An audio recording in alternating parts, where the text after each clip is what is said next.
My name is Jason Nieves, Assistant General Manager here at WHIP Radio, and I am joined by Max Blakelock and Big Dan, Danny Leakin, here for our annual NFL Draft Show. Fellas, how are we feeling? Feeling great, aren't we? Excited. Such a beautiful day in April to talk about the NFL Draft. One of the best days in the sports world. Always unpredictable, as much as we can try to predict with your multiple mocks, multiple tweets that you see from Adam Schefter. You never know what's going to happen.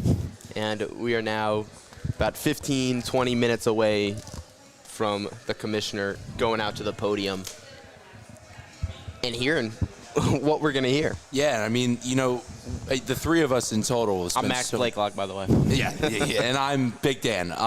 The three of us in total have spent so much time and effort, just kind of looking over so much. And I think one of the beautiful things about the draft is, like what Max said, the unpredictability of the draft. We can spend so much time doing what we did, but we could get everything wrong. And that's what makes it so exciting, and that's what makes April so much fun for the NFL. Yeah, I couldn't agree more. But before we get to deeper into the draft, let's first just look at the fits. I'm a big fits guy. We got a little bit of time. What do we like right now the most? I mean, Mansour Delane right now coming out with a what color is that? Salmon? That's a little more pink. That's not salmon at all. That's comfortably. Caleb really Downs like in that purple. one. Yeah. Is he ready to go to the Vikings?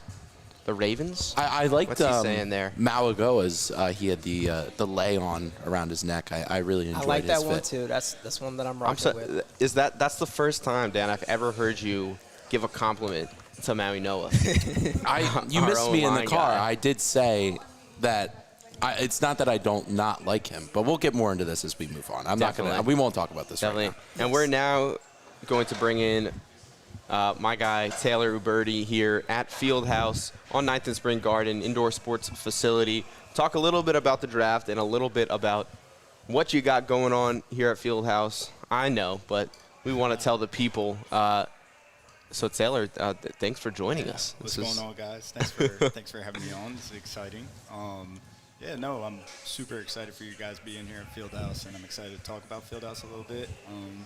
For anybody who doesn't know about us, we are a multi-sport facility right downtown in Spring Garden, 8th and Spring Garden Street. Between 8th and 9th. I've been saying 9th. 8th and 9th. You'll see it on the corner. You'll see it. If you get to 8th, you made it. If you get to 9th, you made it. But we got a lot of awesome stuff going on in here. Summer camp is about to kick off. That's my favorite time of the year. I was in with kids. If you got kids out there, sign them up. Get them in here. Some great programming and some awesome community stuff along with the rentals that we do. So, and then dope stuff like this. So, definitely very exciting. All right, well, No, before we get tell people how they could get involved with Fieldhouse. Yeah. So obviously you can check us out online. Definitely recommend follow us on Instagram. That's where we put most of our programming and upcoming events and stuff like that. Highly recommend just stopping by to check the space out. If you haven't been here before, sometimes you drive past it, you can't see it, but just stop in, say hello. I'd like to call it a family-built staff. Everybody is super friendly. We got the double Jordans. I can speak to that. Yeah. Max has a little experience here. Just if renting isn't the option right now, just stop by and check us out. We got a basketball court, 2 turf fields, and a couple batting cages. So if you got to get those swings in, season is kind of kicked off, but you can always practice. So tell the Phillies to get on in here. I didn't want to say it, but unfortunately no hockey rink. But we see how those guys, fly guys. Yeah, they don't need to. The Phillies do, though. Phillies do. Big time. Well, Taylor, I know you're a big Eagles guy, die hard here. What are you looking for the Eagles to do in this draft? What position do you think is of need? I know there's that A.J. Brown talk, as always, but sitting at 23 on the draft board, where do you think they go? I've been hearing some talks about a possibility of some trades, so multiple first-round picks, maybe. But to be honest, I feel like this year we got to go the safe route and just build up the line, the offensive line. I'm kind of the guy who wants to always get like a deep threat receiver. or some type of running back, a big power move play, right? Fun, But- explosive guy. Yeah, but this is the year where I feel like we got a lot going on. I mean, if we're losing AJ, you want to kind of replace that, but at the same time, play it safe. Like, let's build that line back up. We used to have such an incredible line, and we still do, but, I mean, we see how last year went, so. Yeah. Definitely. And I know what out of this draft in general, what are some storylines that you're keeping an eye on in the NFL in general that you think might come up tonight? Are we sure it's a lock for Mendoza? Yes, I absolutely. mean, 100%. it would be yeah. a shock. 100%. Here's what I feel the consensus between the three of us. It's one Mendoza. And then from there, who knows? Who knows? Who right? knows? Everything breaks loose Everything is a toss-up. with the Jets at 2. At this point, yeah. No, honestly, I have no expectations for this draft. It kind of crept up on me, to be honest. I'm usually on top of this kind of thing, but I said to Max earlier in the day when we were talking, it's like, wow, it's already here. So I'm excited because that means football season is right around the corner. So let's get it. And at the end of the day, fly Eagles fly, baby. Well said. Fly, Well Eagles, said. fly. Well Always. said. Let's go. All right, well, one more question here. Expectations for the Eagles this season from you. I mean, there's a little bit of a pattern, if I do say so myself, from what we've seen. Super Bowl collapse, Super Bowl collapse. One thing could possibly be next. Birthday to Oh, my you. gosh. Happy birthday. On air? Is this going on? Did you know this was coming, I Jason? did. This was my idea. Happy birthday, dear Max. If I blow the candles out on air, it's going to be to you. wow. Thank you, guys. Thank you. Hey, happy birthday, Max. 122 years old, thanks to my freshman over here. It not only is our NFL draft show, but it is also Max Blakelock's birthday. So I figured it would be a good idea to get him I'm good for now. Thank you. get him a little surprise here. And yes, he is turning 122. It's been a long life for him, but hey, we're glad he's still here and he's still pushing. Still kicking. He's still kicking at this age. The hip so. isn't, but everything else. The hips are What a way slowly to starting to spend a fall. birthday. Apparently, I don't know. This is the narrative I get around the I station don't know. here. You do have a little limp. A little limp. You haven't told me? No, I really appreciate that, guys. You guys mean a lot, and it's been such a great year. And what a great way to really put a cap on it with the draft show today and tomorrow.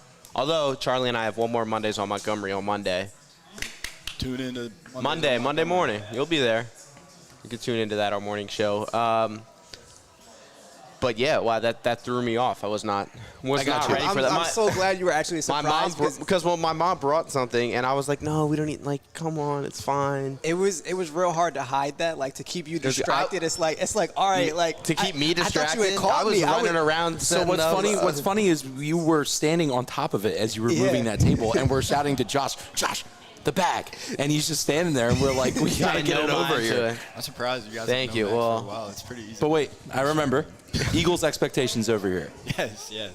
Oh man, like Max was saying, there's a collapse and then Super Bowl collapse. Super Bowl is very bipolar, but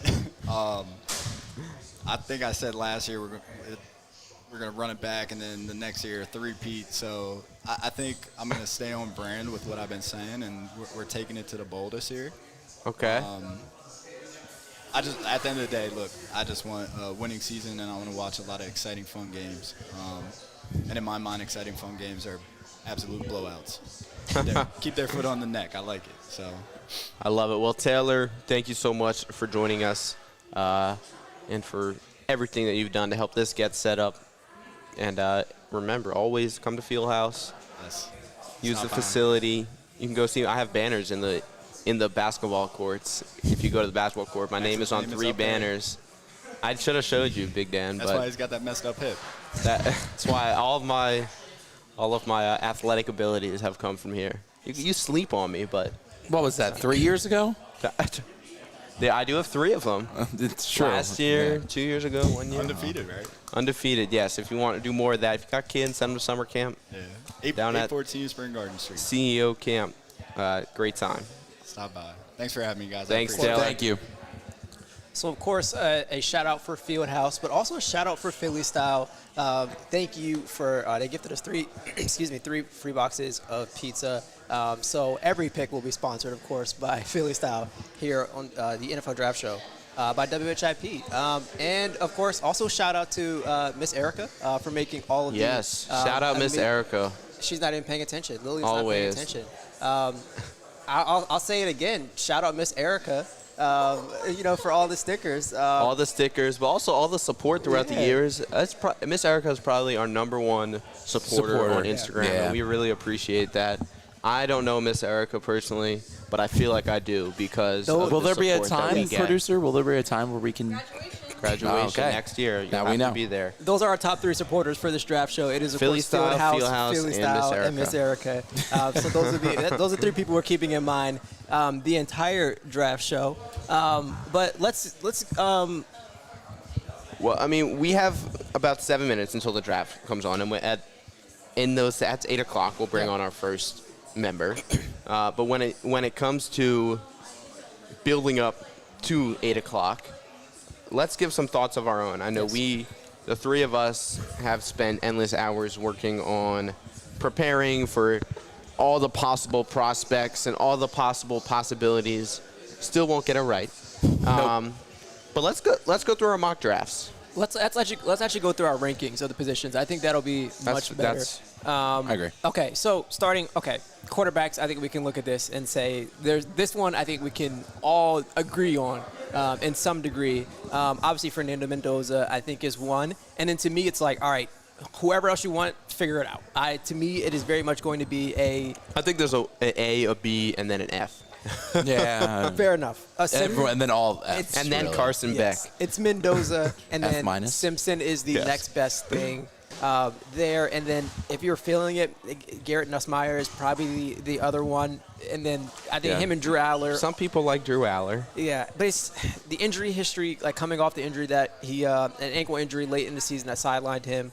It's going to be tough for me to justify that. And also when you think of the lack of like real big moments in his career and stepping up in those, I think is a big issue for me. Where I look at this and you're expecting him to play at this next level. And then of course Carson Beck is Carson Beck. If you wanted to go that route. I mean, Carson Beck, I don't think we'll see him. We'll maybe see him at the end of tomorrow in round 3. But Carson Beck, a guy that, led that Georgia team to some runs and then, went to Miami. Wasn't really sure what you were going to get out of this Miami team. Was a fringe college football get-in and then showed exactly why they deserved to get in. He went immediately, dominated, and went all the way to the final where they eventually lost to Mendoza and Indiana, as they're showing it now on ESPN here. But overall, I think Beck is your prototypical college football quarterback. 6th-year senior. He's about to turn 25. So I don't see a world in which he is a starting quarterback in the league, unfortunately. Yeah, I don't think there's much of a question to it. I mean, you guys said it perfectly. I don't see a future for him in the league, and maybe we see him, but it's not bright. Yeah, heavy on the maybe. Yeah. Over to running backs. This is the one that I did and took great love in doing. And speaking of love, Hey. Jeremiah Love Hey. is the easy number one for me in this. And he is, to me, I've seen a lot of Jahmyr Gibbs. I think he reminds me more of a faster Bijan. Either way, you're not going to go wrong with drafting him. And if he is not going by the first 10 picks, I think we will, you will hear some words from me. Jadarian Price, I think, is for me 2. Mike Washington 3. Emmett Johnson, I really like, and I actually wanted to put him at 3, but I think Mike Washington just has a better resume. And then I have Jonah Coleman, Katron Allen, and Demond Claiborne, and the Nick Singleton is 8. All of them, I think it's weird because running back is a position that you don't necessarily need, and I think we won't really see too many of these names get called. Maybe in the that third round, that's where you can start to take swings at some of these later running backs. But I think most of these players will hear in the following days after that. Yeah, definitely. And Jeremiah Love, you mentioned Bijan, you mentioned Gibbs, Bijan. There's so many running backs that you can compare him to.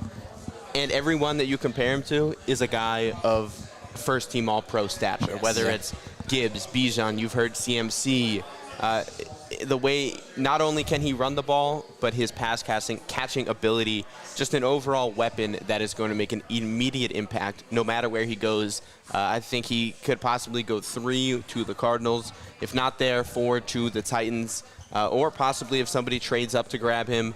But I think the farthest that he falls is 7 to the Commanders. Yes. And one running back I really like, I'm on the love train as well, but Emmett Johnson really is a great running back out of Nebraska. I mean, second team All-American AP, Big Ten Conference running back of the year, first team All-Big Ten, and had a really nice 2025 season, 12 rushing touchdowns, 1,451, and just has great vision. He absorbs contact. He's a little smaller, but I think if you can absorb contact and really just do a good job of, kind of taking what's given to you, you're going to find a lot of success in the league. And I'm a big fan of Emmett Johnson. He could probably go day 2 pretty easily. When I was watching Emmett Johnson film, I swear maybe 2 times I've seen him miss a hole. He does not miss holes very often. He has amazing vision. I think the best vision of anybody in the running back class. But moving over to the receiver class, and this one I feel like so far obviously is the one. It's most the room for interpretation I think is the highest.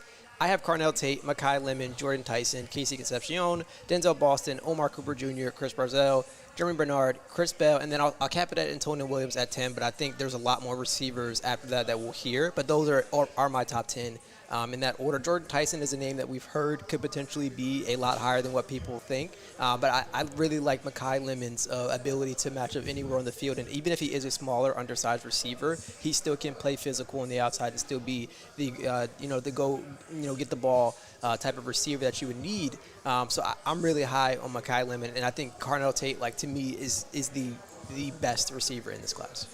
Yeah, I think the safest option is Carnell Tate, and I expect that to be shown right away in the draft within the top 10 picks. But like you said, Lemon, I think, is also my second option, or my second receiver on my big board as well.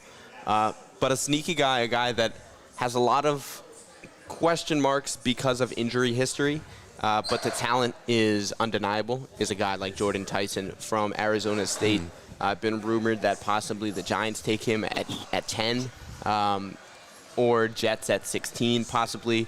But a guy like Jordan Tyson, I actually really like, but I'm just really concerned about his injuries because he plays with such I feel like he can go and get up and get the ball no matter where he is. And he's got quick feet. He can line up pretty much anywhere on the field. He can also run block, which is an underrated aspect of receivers' game a lot. He was coached by Hines Ward, and that's exactly where he learned that run blocking aspect that we've seen from him. How many receivers do we think go in the first round? This is where I was going to chime in. I think we either see, 6. I think we see 6 receivers in the first round. I think Jason's top 6 of Tate, Lemon, Tyson, Concepcion, Boston, and Cooper all go in round 1. I think Concepcion goes higher than what we think, and because I think he's really underrated, but I'll keep it short and sweet since we're knocking on 8 o'clock. I do think that 6 receivers go in round 1. I do really like Concepcion as well. I just think Tyson, Lemon, and Tate, I think teams are going to be a lot more aggressive in getting. But yeah, I'll stick with that answer and say I think 5 or 6. It really, I think to me, depends on how teams feel about Denzel Boston. I think he'll be the one. If there's any of those top 6 receivers to slip out of the first round, it'll be Denzel Boston. I agree. As we bring on our first guest, who will be on from now until the 3rd pick is up, none other than Cal Toter. Welcome on into the show, Cal. Thank you for having me on. This is awesome. Well, first 3 picks for you. First one seems pretty simple. Yep. Second and third people can start to question a little with the Jets and the Cardinals at 3 there. What is your thought process for what these teams possibly might do? My thought process is I think the Jets at 2, they go David Bailey because they did not have a lot of interceptions last year. They were one of the teams with the least amount of interceptions in the league, and what creates interceptions is pressure on the quarterback, and pressure on the quarterback makes bad throws and bad decisions. So I really think Commissioner gets booed here. yes. So I really think David Bailey, he's the best, definitely, in my opinion, the best edge rusher in the draft class, and I think he would fit really well for the Jets. And then after that, I would have to say Arvell Reese as the number 3. Reese, he's technically a linebacker, but he could also be an edge. He was a consensus All-American in 2025, and he was Big Ten Conference Butkus Fitzgerald Linebacker of the Year. So honestly, for both of these teams could use either of those players.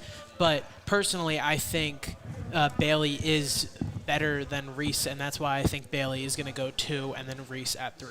There's been a lot of talk, especially with the Cardinals at 3, of trades. Do you see something happening potentially, or do you think the Cardinals just don't find a trade partner and they end up holding on to that? I think it depends. So I think the Cardinals could trade that 3, and a lot of people have been saying to the Cowboys. I think if Bailey goes at number 2, I think the Cowboys will trade up and try and get Reese. But I think if Reese goes at number 2, I think the Cardinals will stay and the Cowboys will stay. But I think it's definitely a big possibility that Cardinals pick could get traded. I've seen it in a lot of mock drafts so far, and I really would not be surprised if it does happen. If the Cardinals do stay, do you think that there is a universe in which they take Jeremiah Love? 1,000% there is. Their top running back, James Conner, who's dealt with a lot in his career, lots of injuries, and I think Jeremiah Love would be a good fit for the Cardinals. They have their young wide receiver star, Marvin Harrison Jr. They do not have Kyler Murray anymore, but I still think that Jeremiah Love would really help out that offense. But I still do think they end up sticking with Reese, but I also have seen a lot of love to the Cardinals at 3 as well. So I wouldn't be surprised if they were to go Jeremiah Love as well. And then we look at a team in the Titans at 4. I think they are just sitting there waiting to see what's going to happen is kind of what it seems like to me. Obviously, I think Love was slated to go there up until probably early this week when, there was the talk about the possibility of Love going 3rd to the Cardinals. Now you have a whole new coaching staff in Tennessee with Robert Saleh coming in, defensive-minded head coach, but you also brought in the former Giants head coach in Brian Daboll, who has had plenty of success as an offensive coordinator in Buffalo. That's how he got the head coaching job in the first place. And now he's back in that offensive coordinator role with a young quarterback in Cam Ward, the number 1 pick last year. Do you go offense or defense if you were the Titans? It's very interesting because, like you said, Robert Saleh, very defensive-minded head coach, and then you also bring in Brian Daboll, a great offensive coordinator. Wasn't the best head coach for the Giants, but he's still a great offensive coordinator. So it's going to be very interesting. But I think if you're the Titans, I think they lean towards the defense just because of Saleh. And yes, Cam Ward does need more weapons around him, but I still think just because Saleh is in that head coaching role for the Titans, I think they stick with defense because that's what he is best at, and I think he would be able to. He wants to build up that defense, and then the offense will come together with Cam Ward. Cam Ward's very young, so. Don't mind to take us off topic here, but I can't help but stand how much I hate those terrible towels that the Steelers have. Just the yellow pea-color towels waving in the air. It's probably one of the most unsettling things to look at, maybe ever. I really don't like them. I'm not upset with it.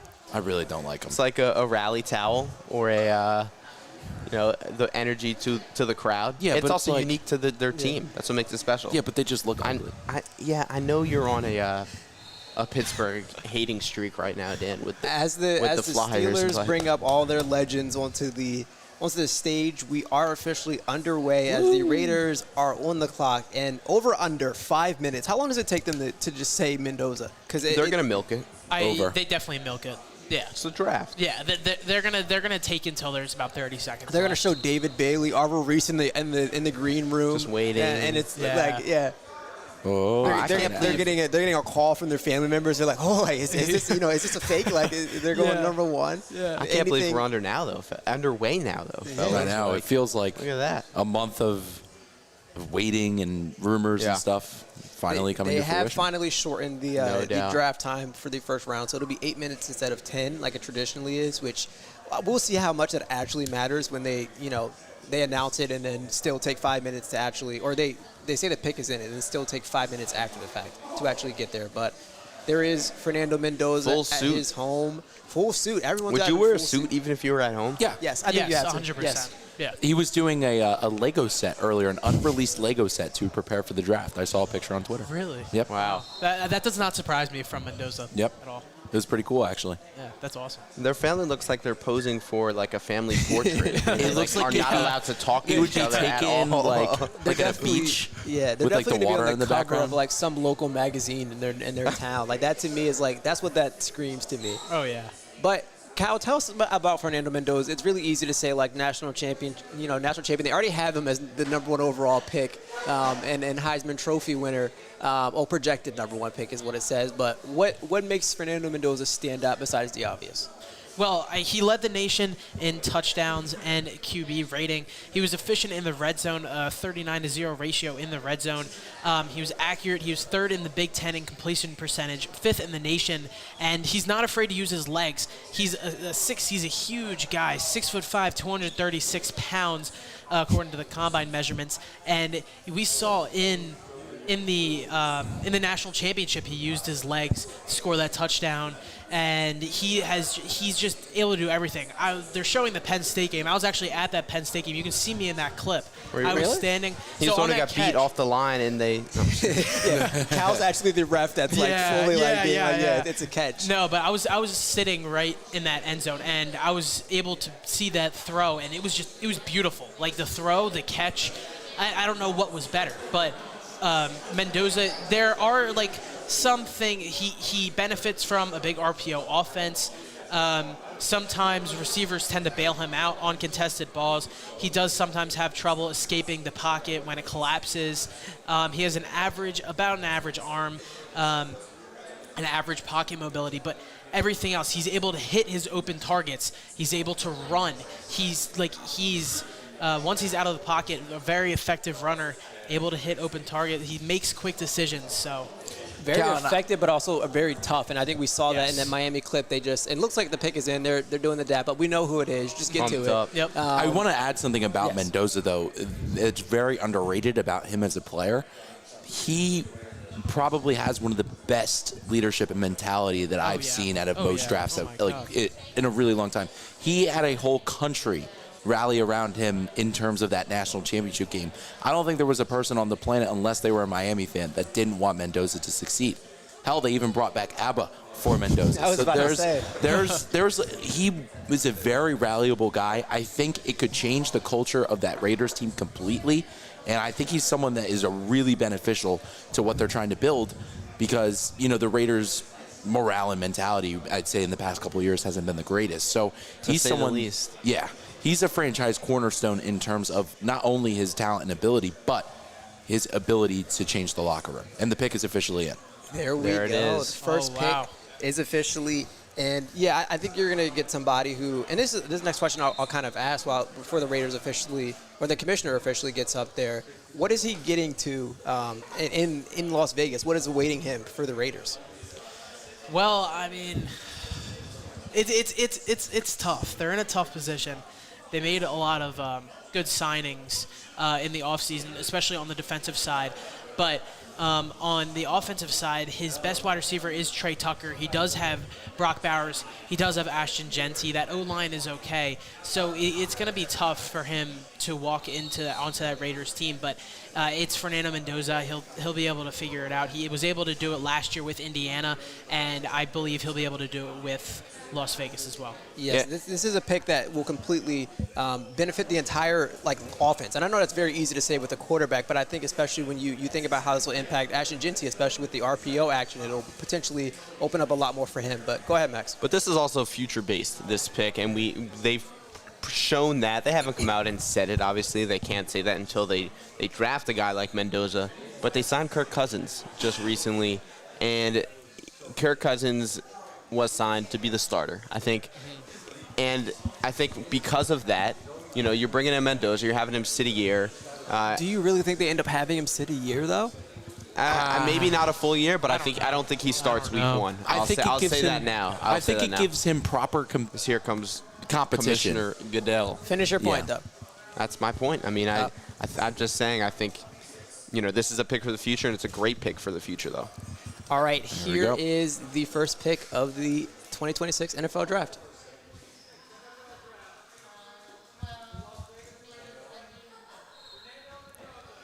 There it is. Mendoza is the pick. Big surprise. They had hats They ready. had hats ready. He's headed to Vegas. I feel like they've had the hats sitting there since the national championship game.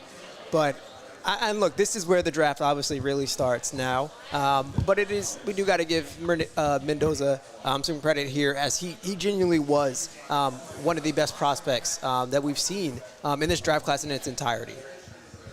Yeah, and I mean, that's the simple truth. And not only is he a prospect, like I mentioned, that has that talent, the escape artist ability, he's someone that I mentioned you can build your team around. I mean, take a look at the Raiders' offseason moves. They made some huge moves this offseason. They look like they want to improve. They signed Nakobe Dean. They signed Tyler Linderbaum. They signed Quay Walker. Those are two huge linebacker and center replacements two big linebacker additions and a center addition on the offense. They re-signed Thomas Booker, and just moves on top of moves on top of moves for this Raiders team. So they're looking like they want to take that step in the right direction, and they're finally committed enough to do that. And I think that is the key to success for the Raiders, is to finally get that QB cornerstone.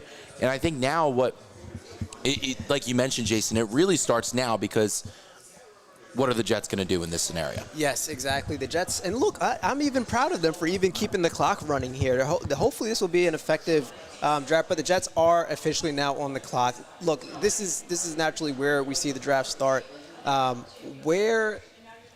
What's our final predictions here? I think they go David Bailey. I was on the Avril Reese train up until this week, and I think just you can't really go wrong in either choice. But in terms of the Jets, they don't have the room to mess around and get it wrong. Yeah. And They've I gotten know it I just wrong said for that too many years. Yes, I know I just said you can't really go wrong here, but I think when it comes to David Bailey, he is such a great pure edge rusher. Avril Reese is considered a linebacker technically, but he is going to rush for the most part. But he also will play a little bit more off ball than Reese will, or than Bailey will in general. But Reese is an athletic freak, 6'4", 241 pounds. He had the highest prospect grade from the NFL Combine, the fastest 40 time of all edges in the draft that ran at the Combine. But then a guy like David Bailey, last year he was incredible. He led all of FBS with 14 and a half sacks. Well, he tied that lead there.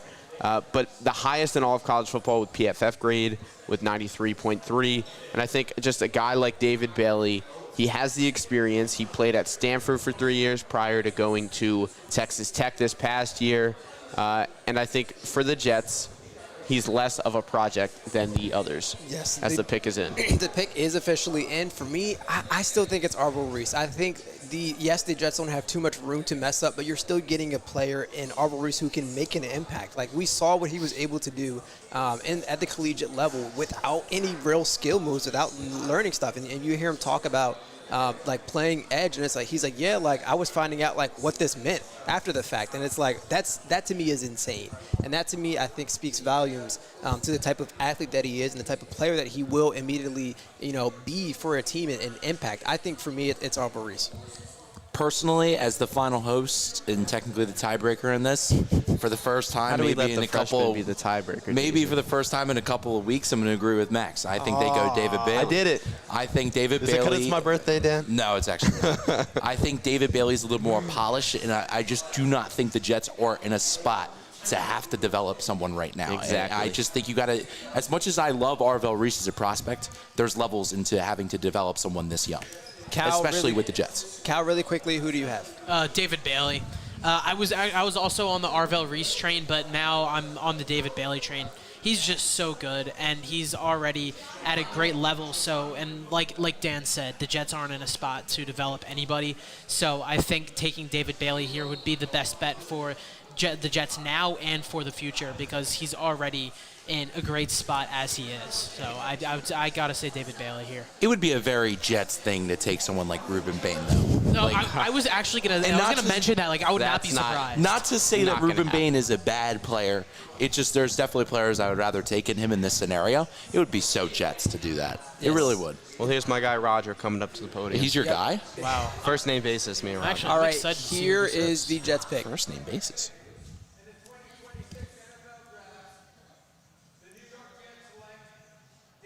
Hey. 2 for 2. Let's keep a track of that. All right. Sorry, Gus Jason. is not happy. David Bailey. Gus, our Jets fan here, wanted Avril Reese, I believe. We'll see if he gets his He wish did, with he the did, second he did. with the second pick. He'll be on for the Jets pick later, because they do have 2 first-round picks. But yeah, David Bailey heading to New York and MetLife. Something that a lot of top picks have been able to say over the years. But hopefully David Bailey can help them make a change. Aaron Glenn, their head coach, defensive guy. So I'm really excited to see what they do this year. I think they still aren't going to be great this year. They still need a quarterback, and we'll get into the Well, Ty Simpson talks later. But The way they're saying it, and they say that they believe in Geno Smith, and that Geno Smith is the guy taking them to the promised land, promised to land. quote Aaron Glenn. Do you think that they can rock without like drafting a quarterback this year and just saying, hey, we I think know they can. next year's draft is going to be talented? I do think you can, and because the Geno Smith you have now, while he is not, don't get me wrong, in any means a great quarterback in this league, he is a capable quarterback in the league, though, and we've seen it on the Seahawks. We didn't see it with the Raiders last year at all, but we've seen it in the past, and I think, the Jets have the abilities to just be in games, but it really starts with the defense this upcoming year. You traded Sauce Gardner, you traded away Quinnen Williams. Your 2 guys that were your top picks as of recently that were supposed to be the guys to push you over the edge, but no interceptions last year. For a secondary guy in Aaron Glenn, that's not what you want to see. And you made a good point, Cal, is that you're getting David Bailey to put pressure on the quarterback to hopefully get a interception in the secondary.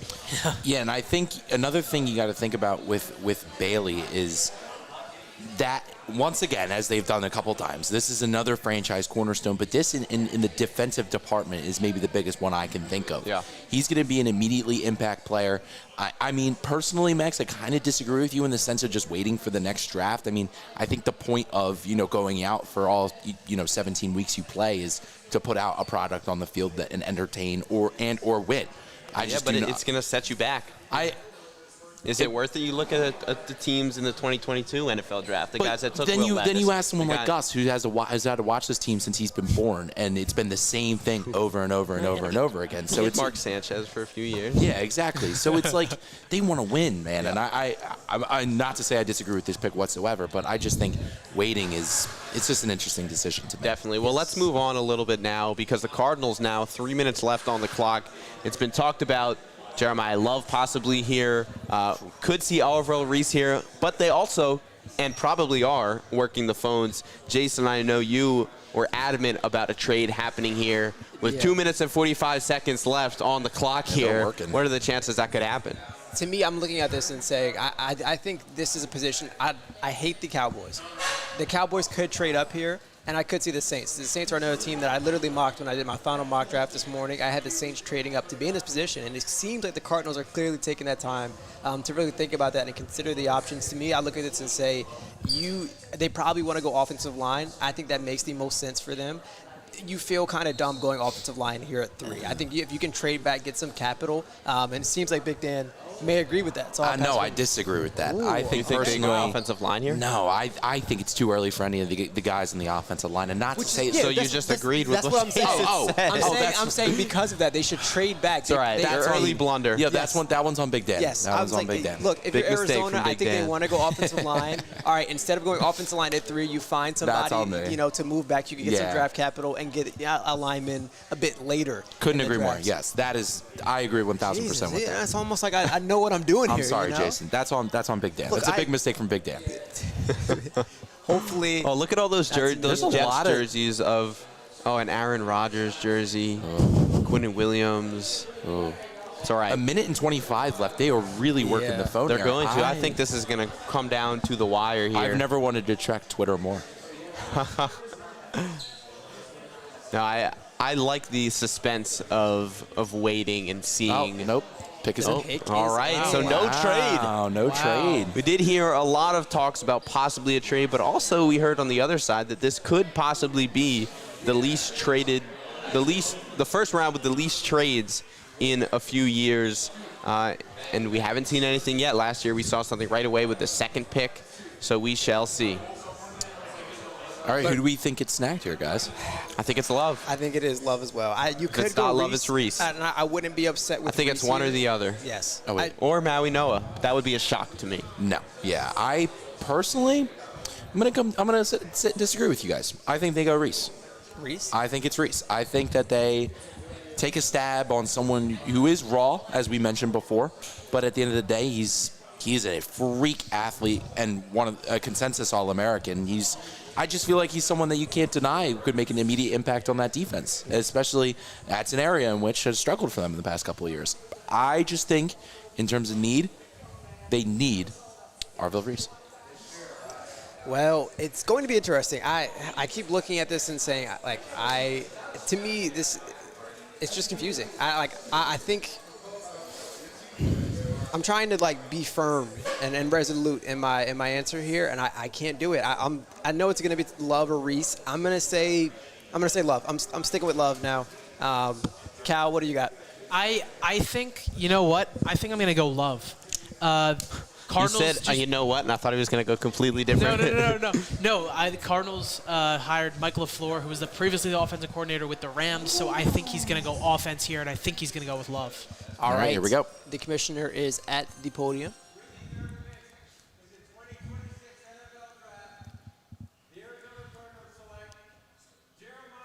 Ooh. 3 for 3. Love is off the board and Wow. heading to the desert in Arizona. I was so close to saying Reese too, and I was like, the last second, I was like, nope, it's gonna be Love. I looked into it more. Wow. And they signed Sayamalu. They signed some more O-line guys. So and then brought in Mike LaFleur. So I'm not really surprised they went Love there. But honestly, they couldn't have gone wrong. They really either way. When it came to the mocks, I was a really, really big fan of Love going to the Titans. I really loved that fit with Cam Ward.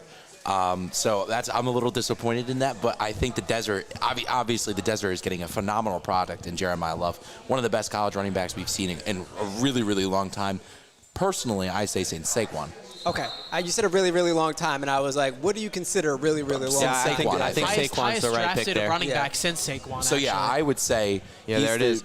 Out of ESPN has it up right now. Sorry, I didn't mean Nope, to go for it. cut you off All there. you. 20-plus yards, scrimmage touchdowns in their college career from notable recent running backs. These are names that we compared to earlier. Saquon Barkley, Christian McCaffrey, Bijan Robinson, Jahmyr Gibbs, and now Jeremiah Love, second there with 18, one behind Saquon throughout his college career.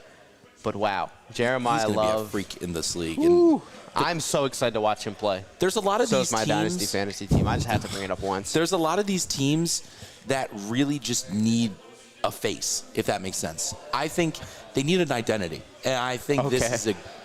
I wasn't sure where you were No, going. they I need see an it now, identity. yeah. Like when you think of the Arizona Cardinals, for a while I thought of Kyler Murray, and that since he was gone, I'm not thinking of Kyler Murray anymore. Larry This is now the Fitzgerald. new face for the Arizona Cardinals for years to come. I think Definitely. he's gonna be a game changer.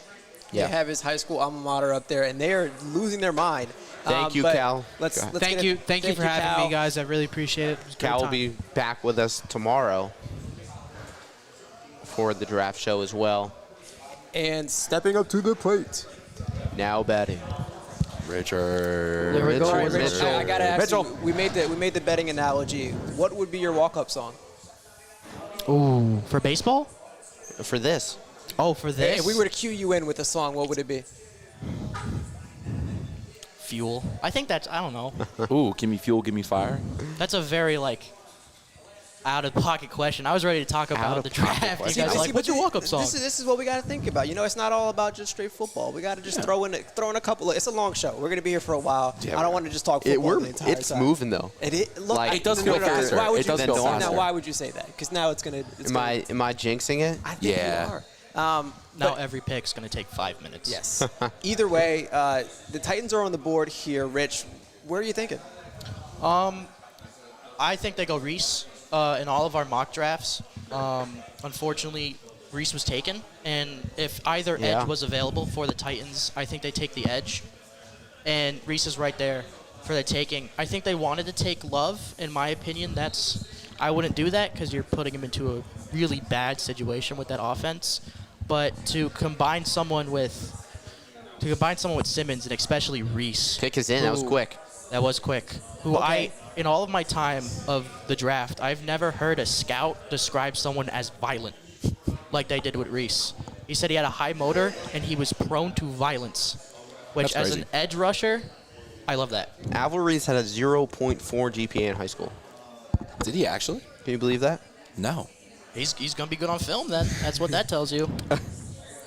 And I'm a big fan, and with coming off of Rich's point, I always say when I'm watching, the D-line, I want them to want to murder the quarterback. So I just think if you get someone with that edge, I think there's a different level to having someone who puts 100% into every single play and plays with that edge of violence, I guess as Scout describes it.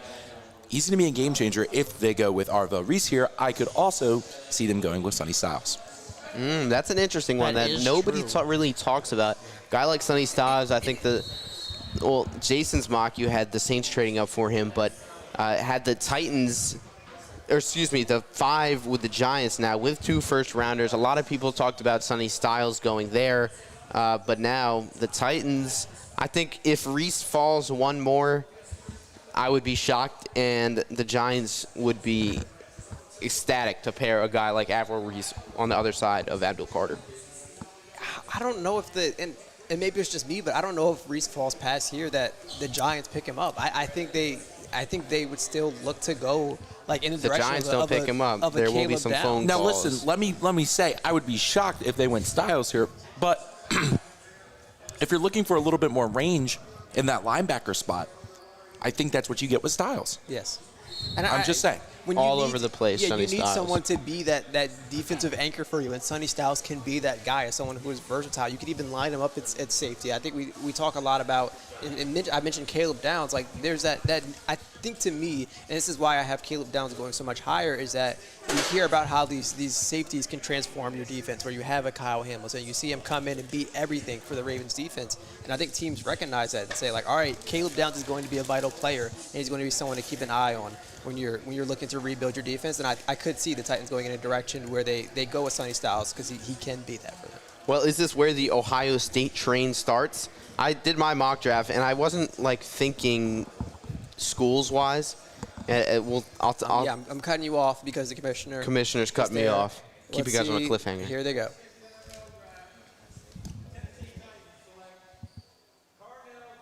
Oh my God. Whoa!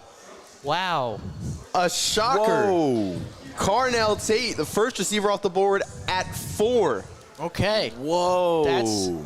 That's a lot. So they were going offense, even with Robert Saleh coming in as their head coach. Wow. They're Wow. going. They drafted Oh my Cam goodness. Ward The last Giants year. are gonna get Now Reese. Carnell Tate at 4, and Jerry Jones. If he's not on the phone talking to Joe Shogan, I don't know who will be. There's no shot. I don't think They there's work that together. in-division rivalry. Yeah, No, there's there's too much. no way. But you know what that means is that now you have either Sonny Styles or Avril Reese going at 5 or 6. And 6, we heard the Browns talk about O-line. They are seeing O-linemen fall, if you will. They were high on Caden Proctor. There are a lot of solid offensive line prospects here this year. they could be on the phones trading back, getting some draft capital. They already have another first-round pick later in the draft.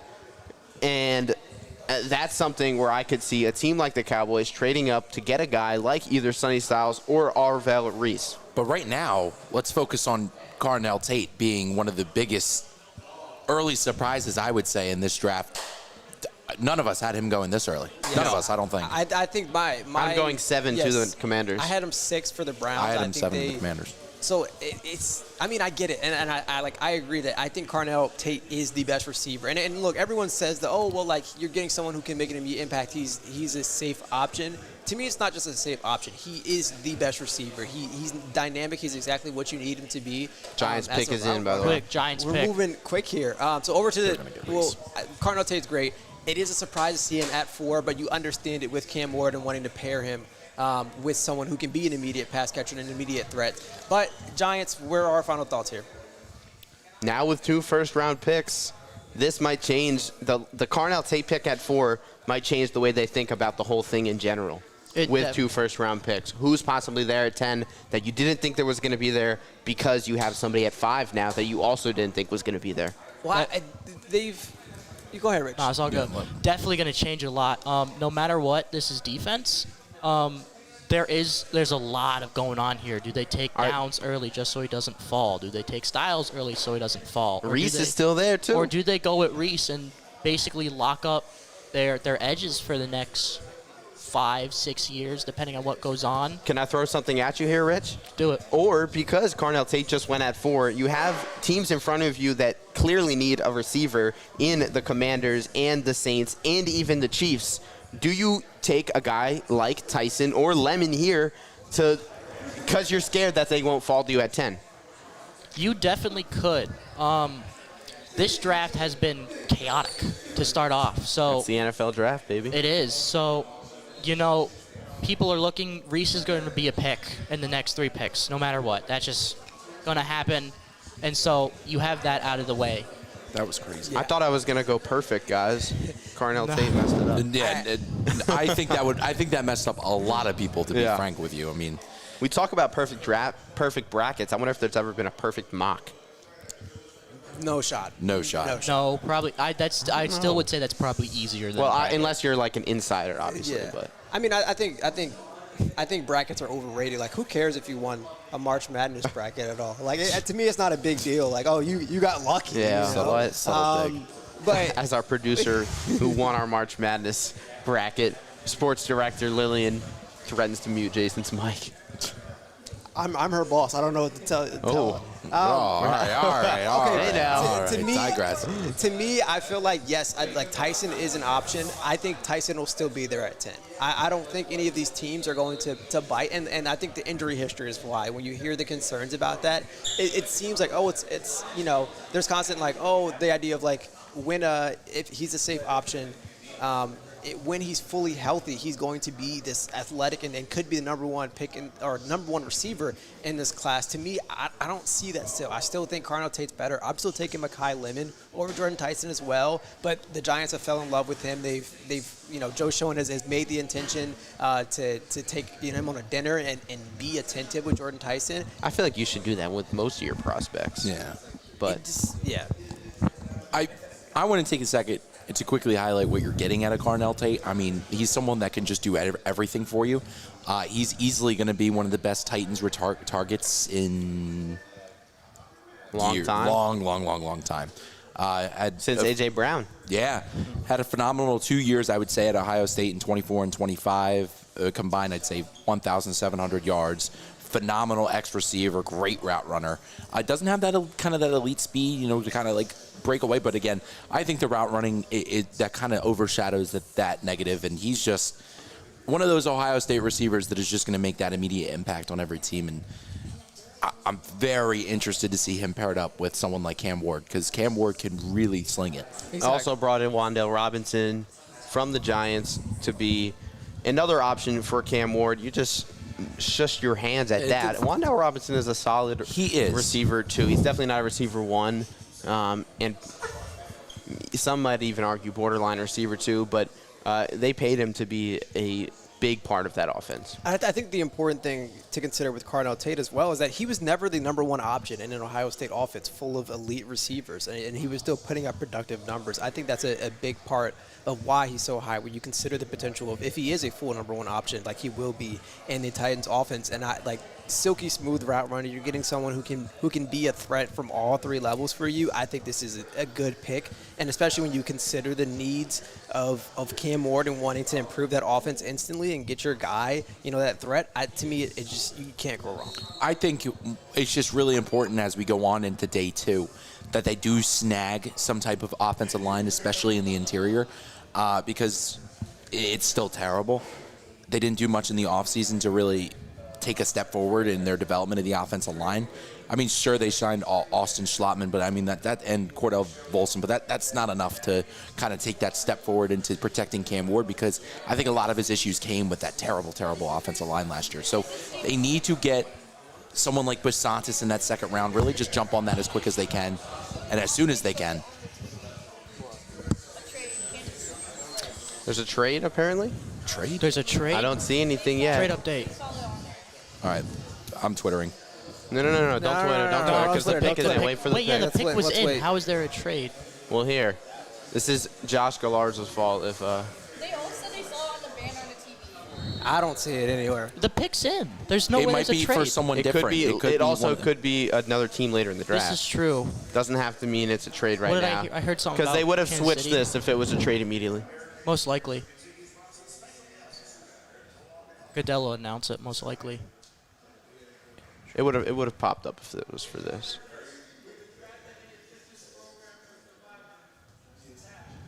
I'm listening to your boy Roger. First name basis with him? I brought that out too early. Oh. That's crazy.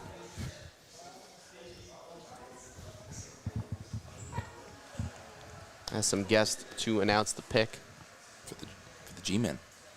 for the G-Men.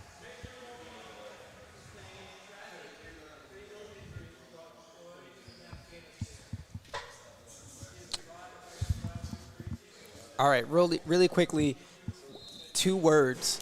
Who do we think is going here? Everyone gets Reese. 2 words. Reese. I don't need 2 Only words. needed one. Yeah. Or unless You're I pull on my same unless page, unless dog. I pull a Charles Barkley, Chris You're- Paul, Steve Nash, must see TV. You're on my same page, Reese. Yeah, we're locked in. Come on now. Well, Rich, who do you got? Reese. Here it is.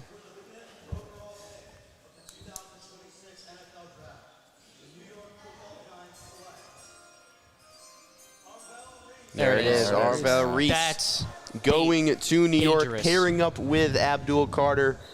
So that is very, very dangerous for their defense and quarterbacks in the NFC East in general. What do you mean, yeah? No. And Oh. okay, what team are you a fan of, Jason? I am an Eagles fan. Max? We're all Eagles fans. Exactly. here. That's my point. Yeah. That's not a fun sight to think Well, about. hopefully the Eagles later on, We'll get there. I know what you're going to say. draft an offensive lineman to block That's our what I was just about to say. Maurice. Does tackle get moved up in the Eagles' minds because the Giants Because tackles are dropping a That's a little bit. great Yeah, and question. Lane Johnson's going to retire soon. I think we will touch on that a little later, but I think you still got to wait and see, right? Like, I don't think that they expected a team like the Giants to take a tackle at number 5. I think the only team that they really – just kidding. The Browns were originally there. I'm going crazy. I'm waiting to see what this possible trade is from I don't from think Josh there was here. a legitimate trade. I just think it was like, Oh, here it is. there it Trade is. alert. Oh, Trade I alert. lied. Trade alert. Who is it? Who's it going to be? Oh, the Who'd they Browns trade traded. to? The Kansas City Chiefs. This is Downs. This is Downs. This is Caleb Downs here. It has to be. I don't know. It could be a receiver. No, I don't think so. This is Caleb Yeah, Downs. it's Oh, you know Caleb what's Downs. funny? The first pick that popped up when I went on to PFF to put this in was the Chiefs. That's actually PFF pretty knew. crazy. They knew. So I knew the Browns were going to trade. I thought they would Chiefs. drop back a little bit So further, wait, time possibly. out. It looks like the Browns will get pick number 9, 74, and 148 as well. But continue. Yeah, only move up 3 spots. It's got to be somebody that the Chiefs, there it is, that the Chiefs saw dropping. And in my mind, it's somebody that they didn't think was going to be available at 6, Sonny Styles. I don't think they need the linebacker help that much, though. I don't. Like you I have Nick agree Bolton. with I that, think with he. Can I take a crazy shot here? Uh-oh. Jordan Tyson? No, I think they either go Downs or Delane. I think they go I secondary. don't think you need to Delane trade would've up for been there. Delane here. I don't think so either, but I think it's either Downs or Delane. It has to be. They need the second. They need the DB help. They do need desperately. the secondary help. I think that and with the departure of cornerbacks in the past couple of years for them, I think it wouldn't be crazy to go Delane or Downs. Personally, I think Downs over Delane. Yeah. But don't be shocked if Mansour flies off the board here. He is, I think, the consensus #1 corner in the draft. It's a Schefter alert on the bottom of the screen there. Despite drafting Arvell Reese, Giants do intend to trade This Kayvon is do Thibodeau. not. Do not. Oh, I'm sorry. Wow. Ignore me. Mute my yeah, mic, but Lillian. It's the old eye. It's the old man eyes. They're It's the kicking in. 22-year-old eyes. 22. 122. 122. That makes a lot of sense because Eva Reese is known to be very versatile. So Why would they put an alert up if it's not? That's a good point. I agree with you. Because there were weird talks about, like, not weird talks, but like there was a discussion of like, all right, is Kayvon Thibodeau no longer going to be there? And he is going to be, or was, up to this exact moment, an interesting part of the draft and something to keep an eye on if they were to trade him. But back to the Chiefs here, I agree. I think it's Caleb Downs here. To me, I think when you're looking to trade up, I think Washington would have been rubbing their hands together if Caleb Downs somehow slips past there. And the Browns, I think this makes them look even better. You get more draft capital, and you get to take a step back here. So I'm going to say it's Caleb Downs. Downs. I did have Downs going here in my mock originally, but it was to the Cowboys trading up here was my thought because I just thought Jerry Jones was going to be very aggressive. But now, this pick is going to tell us a lot. Yeah, and this pick's going to tell us a lot about what Kansas City really needs here. I personally think the smart option would be Downs. He kind of is an everywhere kind of player. He's going to line up in the box for you. He's going to be very versatile, and he can also be a rangy safety need be. But I wouldn't be shocked with the Delane pick here either. Maybe they value him that high.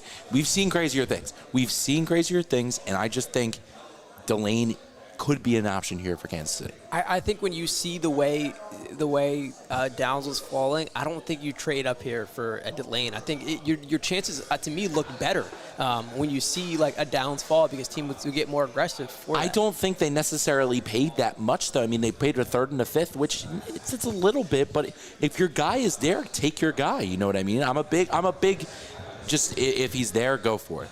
And I could see a Downs or I could see a Delane here.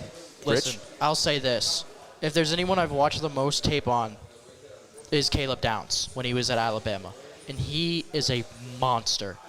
To pass, yes, Delane is good. Do I think he will be there later? Yes. To pass up on Downs would be a crime. Well, we'll take a peek here. All right, here it is. The commissioner is at the podium. Let's see.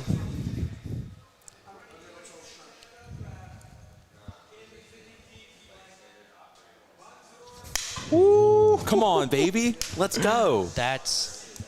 I do not like that.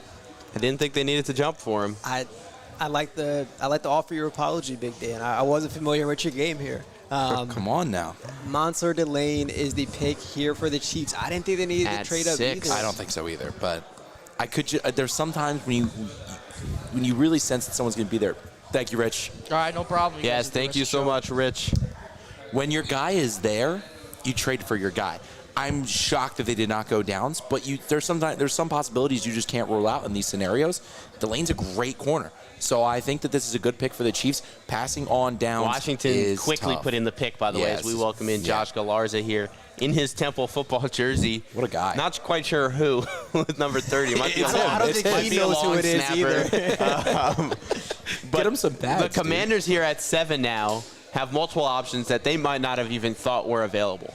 I had Tate going here, but now Sonny Styles can be right there and can be Bobby Wagner's replacement and have a year learning under a guy like Bobby Wagner. I mean, as an Eagles fan, that doesn't make me happy, but as a Commanders fan, I would be ecstatic right now with the position that you're in, with the possibilities here at pick 7. No, you're absolutely right. I definitely have Sonny Styles going at this point just because, right, Bobby Wagner, at this point, he's not signed with the team and still a free agent. Easy replacement, a leader of that Ohio State defense. It just fits right in. If we're at a Kansas City pick, Very surprising. Very, very, very surprising. I wouldn't say it's surprising because we knew that they were looking at Delane. I think it's more the fact that they traded up for it. Yes. Yes. But I do think when you look at like the Saints, I think the Saints. What team were they a team- afraid of, though? I think it's the Must Saints. be New Orleans. I think it is the Saints where you look at them and say like I think they were really looking to have Delane there, not only just for the LSU connection, but also just like a clear need for them. But it's going to get really interesting with how fast this pick is in. Like, do you think it's like, all right, like Caleb Downs is here, or is this like, are we That's- all this confident? Could be an No, option, but Sonny I Styles? something that disagree. we've seen though in different years is like safeties dropping out of the top 10. No matter how great of a prospect they are, the last safety that was taken in the top 10, Jamal Adams. And don't get me wrong, Jamal Adams had plenty of great years, but he was not the guy that people drafted him to be. I know he went to the Jets, which ends careers very quickly, but you know, Derwin James fell out of the top 10. Kyle Hamilton fell out of the top 10. Two incredible safeties. So I think Sonny Styles is the pick here. First of all, I do want to shout how bad this draft is for the Eagles because the Giants are going to be getting someone really, really good sitting at 10. At 10. And it could be Downs. It could very well be Downs. It could go Ohio State, Ohio State. Personally, I think I'm going to be wrong, but I just don't see a universe in which the Commanders do take Styles. I do think they take Downs here. I think they take a stab at it high. And What then if I they think go that- Ruben Bain? I think that I'd be shocked if they went Bain. D-line? I think the Commanders take Downs, and I think the Saints take Styles. I think it's a better fit for the Saints than it is the Commanders. If the in Saints terms of are style. able to grab Styles at pick 8, I mean, whoever grabs This is Styles, terrible for the I'm- Eagles either I'm way. really high on Sonny Styles. But if the Saints are able to get Styles at 8, they should be very pleased. I know Saints fans probably wanted a Carnell Tate, but we'll see. Yeah, What was that? What was that It was accent? really weird. I don't know. I thought it was going to be ignored, but Yeah, don't it was ever do just- that one See, again. Max, It was the mic, guys. I don't the know about you, feedback but or I'm feeling something. 22. I think that Carnell Tate, The 22 joke just completely are going to continue to roll in that here. was pretty good. I'm not gonna lie. I think Carnell Just Tate. wait till we get to the O-line. I got some for Dan. Carnell Tate really changed everything in this draft. See him go at 5 so early. I wouldn't be surprised to see a lot of That teams did change it. trade up for a receiver that they really like. That could be a Jordan Tyson as well. Even with the injury concern, I do like Tyson. I do like that theory. The commissioner is walking to the podium now. And quickly before we get to this pick, it is a domino effect, though. Because of that pick at 4, teams like the Rams or other Jets that are later in that first round now looking at receiver. Or the Eagles. Always got to tie it back to them one way It's or always another. Howie. Yeah, Howie is orchestrating this goes- entire thing. It all was what goes they back to Howie Roseman. It all goes back to Howie. He started rubbing his hands together and was like, What if- Carnell what if they had Tate their needs green to be room here? off the board. That'd be awesome. We're like broadcasting. We're in their broadcasting green room. live from the Eagles green room. Would love to The experience. field house. All right, here's the pick. You see Howie making Whoosh. calls? No, No, never mind. They're just lazy. Jerome Bettis. Hey, Who's Jason, that guy to the left? do you think we should quickly, while we have some time, give a shout out to our sponsors? Of course, our sponsors, of course, are Philly Style. You should go check out their slices of pizza on Temple's campus. I think they're the best on campus. Some beg to differ, but once again, shout out Philly Style. Here's the pick. Sponsored by Philly Style. Yep, gotta be. Oof, Gotta be. Sonny Styles, the linebacker from Ohio State. the guy. Immediately to Washington Commanders, going there right with Bobby Wagner. Now, Josh, Plug and play. I It's plug mean, and play. this is, I mean, if I'm it a fell Commanders right fan, into their lap. Fell right into their lap. and I will say, I part of me hates to say this, but we are at Fieldhouse. Fieldhouse owner and family are Commanders fans. Aw. So I'm definitely curious as to what they think about this pick. I mean, like Josh mentioned, plug and play. He fell right into your lap.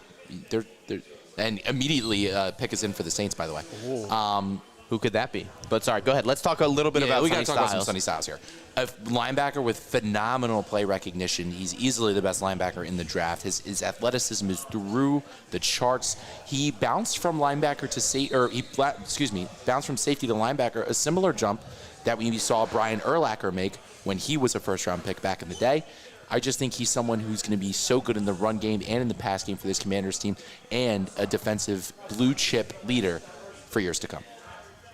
Yes, and before we continue forward, me, Max, and Josh were able to sit down with EJ Smith this past week to talk a lot of prospects. And one of the EJ Smith, the Eagles draft insider for PHLY. yes, and one of the prospects that he talked about, and he was like, I think he still goes top 5, but if he ends up falling, we could see the Eagles making calls. It was Caleb Downs.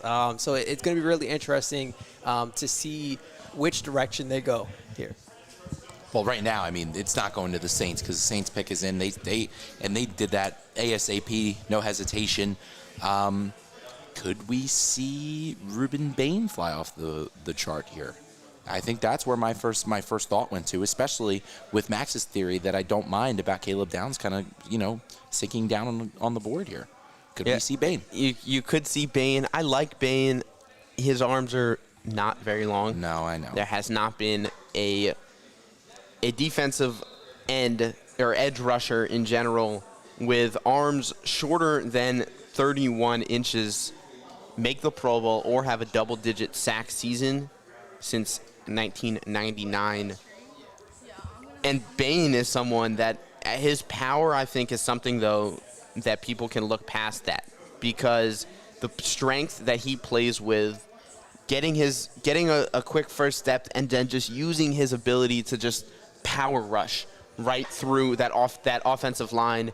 And he's smart, too. I mean, him and Messidor, who also will probably be a first-round pick later tonight, at Miami, great 1-2 punch. And a guy like Bain here, I could see it, but I really do think Bain, the way that this draft board is looking right now, 8 right here, New Orleans, I would not be shocked to see them go receiver. But I also, if it's not Bain, like I said, Caleb Downs is one of those guys that we keep talking about. There are so many options. Yeah. Like, I could go on all day. But there is a world in which I see Bain falling to probably around pick 12. Interesting note on Caleb Downs. Peter Schrager, known insider, had the Saints taking Caleb Downs in his final mock draft. So, I do like Schrags. I have a nickname. He goes by nickname. Yeah, nicknames with you because he's your boy. Yeah, it's Roger and Schrags. Any other boys we should know about? Nothing. Nothing. Nah, that's not what I meant. I just wasn't ready for it. I get that. When we'll see. We'll see who's mentioned throughout the night. Do they reach for a If I know receiver? them, I'll mention them. Commercials. Jordan Tyson, is that a reach at 8 in your opinion? Yes, Yeah. it is a reach. I would go Lemon before Tyson in this spot. But we saw it with the Titans, right? And I'm not saying Tate was necessarily a reach, but the similarity between the Saints and the Titans, both of them rookie quarterbacks last year that both showed a lot of promise. The Saints close to the playoffs in that NFC South, and the Saints do probably need another receiver for Tyler Shuck alongside Chris Olave. You could see possibilities with later in the round. Shuck did go to Louisville. We probably won't see till tomorrow a guy like Chris Bell who went to Louisville as well. That'll probably be a second rounder. I can't tell if this is a commercial. This is a commercial? Or live. Not going to lie. This is definitely. It's a LinkedIn commercial? This is what Lillian was talking about. Wait, did you predict this, Lillian? It's a commercial. A LinkedIn commercial from Fernando Mendoza, Do we which get- reminds me well, to more check LinkedIn for Fernando Mendoza More as well. specifically, a LinkedIn commercial from Fernando Mendoza from Fernando Mendoza's kitchen. I feel as we're forgetting that lould look like it was just. To think me, he'll it accept kind of my it kind of request. screams it like the Tubi commercial a couple years ago, where it's like it does like the. Oh, do you it's talk about like the Tubi Super Bowl Yeah. commercial where I was sitting right over there watching this game. No posts yet. Nothing yet from Mendoza on LinkedIn. So Sitting right there, and I almost lost it. With Sonny Styles going to Washington, that's probably the Bobby Wagner replacement. Cameron Jordan, by going full name, still a free agent from New Orleans, and more than likely not going to be brought back as the Saints try to go young. So Ruben Bain could make sense here as that edge rusher after. Well said. I did have Bain going here in my mock. Obviously, the board is a little different, but So wait, let's think about this for a second. Bain gets taken by the Saints. I would assume Mawanoa gets taken by the Browns. I wouldn't necessarily. I would like Be to. I would jump to that confirmed by Maui conclusion. Noah. So, but just play with me for a second. Caleb Downs would be a giant. Oh, Big Dan, come on, bro. That Keep going. No, that's it. That's the end of my statement. Caleb Downs would be a giant. A New York Giant. They would have Arville Reese and Caleb Downs. They were describing the player there. No. I mean, what a team that would be. Yeah. This is just what I'm thinking about. I mean, I think going into it, going into the draft, in terms of NFC East-wise, it's set up for everybody but the Eagles. Yeah. And I know we keep going back to the Eagles. We are going to talk about the Saints here and the picks but coming we are up. in commercial. We are also in commercial here. Did you just buzzer me? just got buzzed? I was testing to see if it worked, right? Now we have sound effects. Are you muted, Jason? I did mute myself. Jason was muted. I had to mute myself because I knew I was The gonna buzzer laugh. was still. I was testing it out because I was like, I hooked it up so we could eventually play EJ Smith's clips. Mel has Jordan pretty high. But the Giants have Jordan really high. So, So, that's all right, we'll get there. Mel when and we the get there. Giants We'll have get a there few when we get things there. in We'll get there. common, but I'll save those thoughts for myself. I'm just glad that the Bluetooth feature works alongside the stream. So now I can buy. Oh, that was from the Bluetooth? Yes. Yep. So it Really? fully It sounded works. like it was like from your computer. Did it? No, that's definitely from here. That's definitely in the headphones. Yeah. That's great to know. Here comes Roger talking about the New Orleans Saints. Let's see what New Orleans does. What a guy. He kind of has aura, I can't lie. I think he loves this. What if he walked out and he He just loves getting arms outstretched? Imagine it was like a WWE entrance and there was like a There it high is. row. All right, here we go.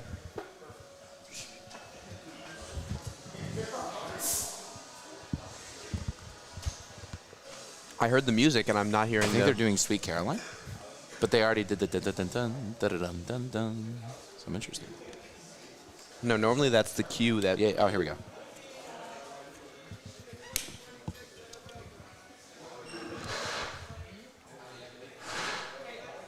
Jordan Tyson?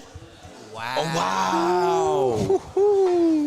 What did I say? That's fun. Is happening. Now, every team later on in the board, Eagles included, looking for a receiver, starts to get nervous. I don't think A lot the of teams get Eagles- nervous. I think the teams that get most nervous is a team like the Rams at 13, who probably had their eyes on Mekhi Lemon. But now Lemon's got to get through the Giants at 10. Has to get through. Even you could consider the Browns there at 9, thinking about receiver Giants- as well. Giants are at gonna get 11 downs. also with the Dolphins The for Dolphins. a receiver. There are so many teams from 10 all the way into 13 that could use a receiver. The Dolphins need a receiver. So this is nightmare case Quick scenario. pick from This is Cleveland. nightmare case scenario for the Dolphins right now. And nightmare case scenario in the sense I'm like the pretty Dolphins' sold. nightmare is not going to be solved in this draft. I'm No, afraid. but they needed a receiver. The two X's and I think two of the ones that I could think be they probably pivot though, because now because of that, the O linemen are dropping. Yeah, you could well- also use an O line. Yeah. I know you did see Delane go. You do need a corner as well. But I do like some of the late round corners that can be plugged in right away. Giants are going down, so I'm pretty set on that. So I would agree now. Now that Tyson is gone, I know they like Tyson a lot.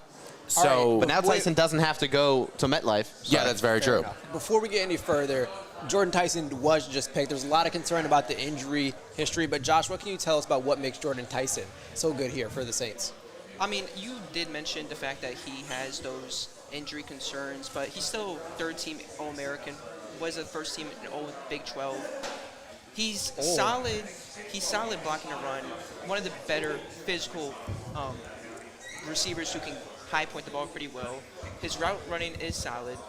The only one thing I would be a little bit concerned is the fact that he isn't elite speed-wise. So if you want to break away from a corner, go for a deep ball. The Saints did just trade Rashid Shaheed to the Seahawks midway through the course of the season last year. I don't know if you're going to have that kind of separation with Jordan Tyson, but it's an all-around good play for Kellen Moore, getting that number one receiver for Tyler Shug. And Is he number one? I don't know. Olave might have something to say. That is true. That is true. But But Olave has to be healthy. That's the biggest thing. Well, so does Jordan So Tyson. does Jordan Yeah, Tyson. yes, fair so enough. It a also very shows a lot of- concerning a lot of thing about confidence. health. A lot of confidence in Tyler Shook as well. He is very visibly As they emotional. should have, though, because, I mean, Tyler Shook played great at the end of last year. Almost led the Saints to the playoffs in a NFC South that was not great. As Tyson is singing, I'm definitely curious what he was singing there. What made me laugh for a minute was he's very visibly emotional, and he stops in the tunnel on his way. He's like taking a knee, and when he finally stood up, there Did was he trip? There was drool coming down from his mouth, and I was like, oh, that's just a bad Emotional. look. I want to listen to his interview. But yeah, I think a big thing, and we'll see it throughout, well, at least the 2 days that we'll cover, is that this is, these are people literally achieving their life dreams. Naturally, it means, a lot to them, and it's only normal for them to be emotional about these type of things. I do want to say, though, this is maybe a top 5 draft suit for me. Is? No, absolutely. And we were talking about this on the way where's here. the Yep. A buzzer? This might be buzzer-worthy. Listen, it's outside the box. There it is. It's outside the It's a box. long buzzer time. Oh, see, look, here it is. Like, he Oh stands yeah, up. I see it. Just I already wait. saw it dangling. Just see.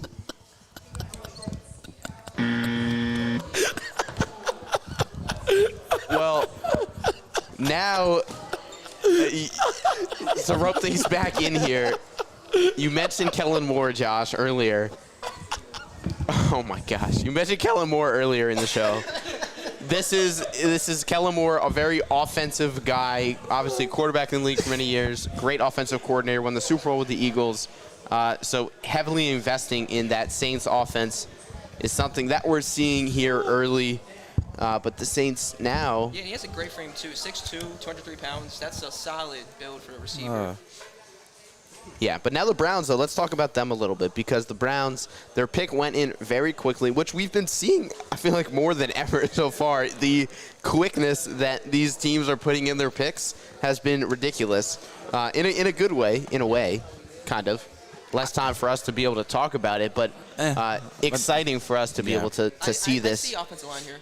I also do. I think this And is it would where be Maui Noah? I know you. We'll see. I'm going to wait to I'll bring have- out yeah, my offensive line. I'm excited to. I hope an offensive lineman gets taken here because I've done I do too wanna much. see Big Dan's reaction. Mauano is going to be taken first, I would assume, but What I if have my it's own Fano? opinions. Oh, I'd be so mad. Here is the Brown selection.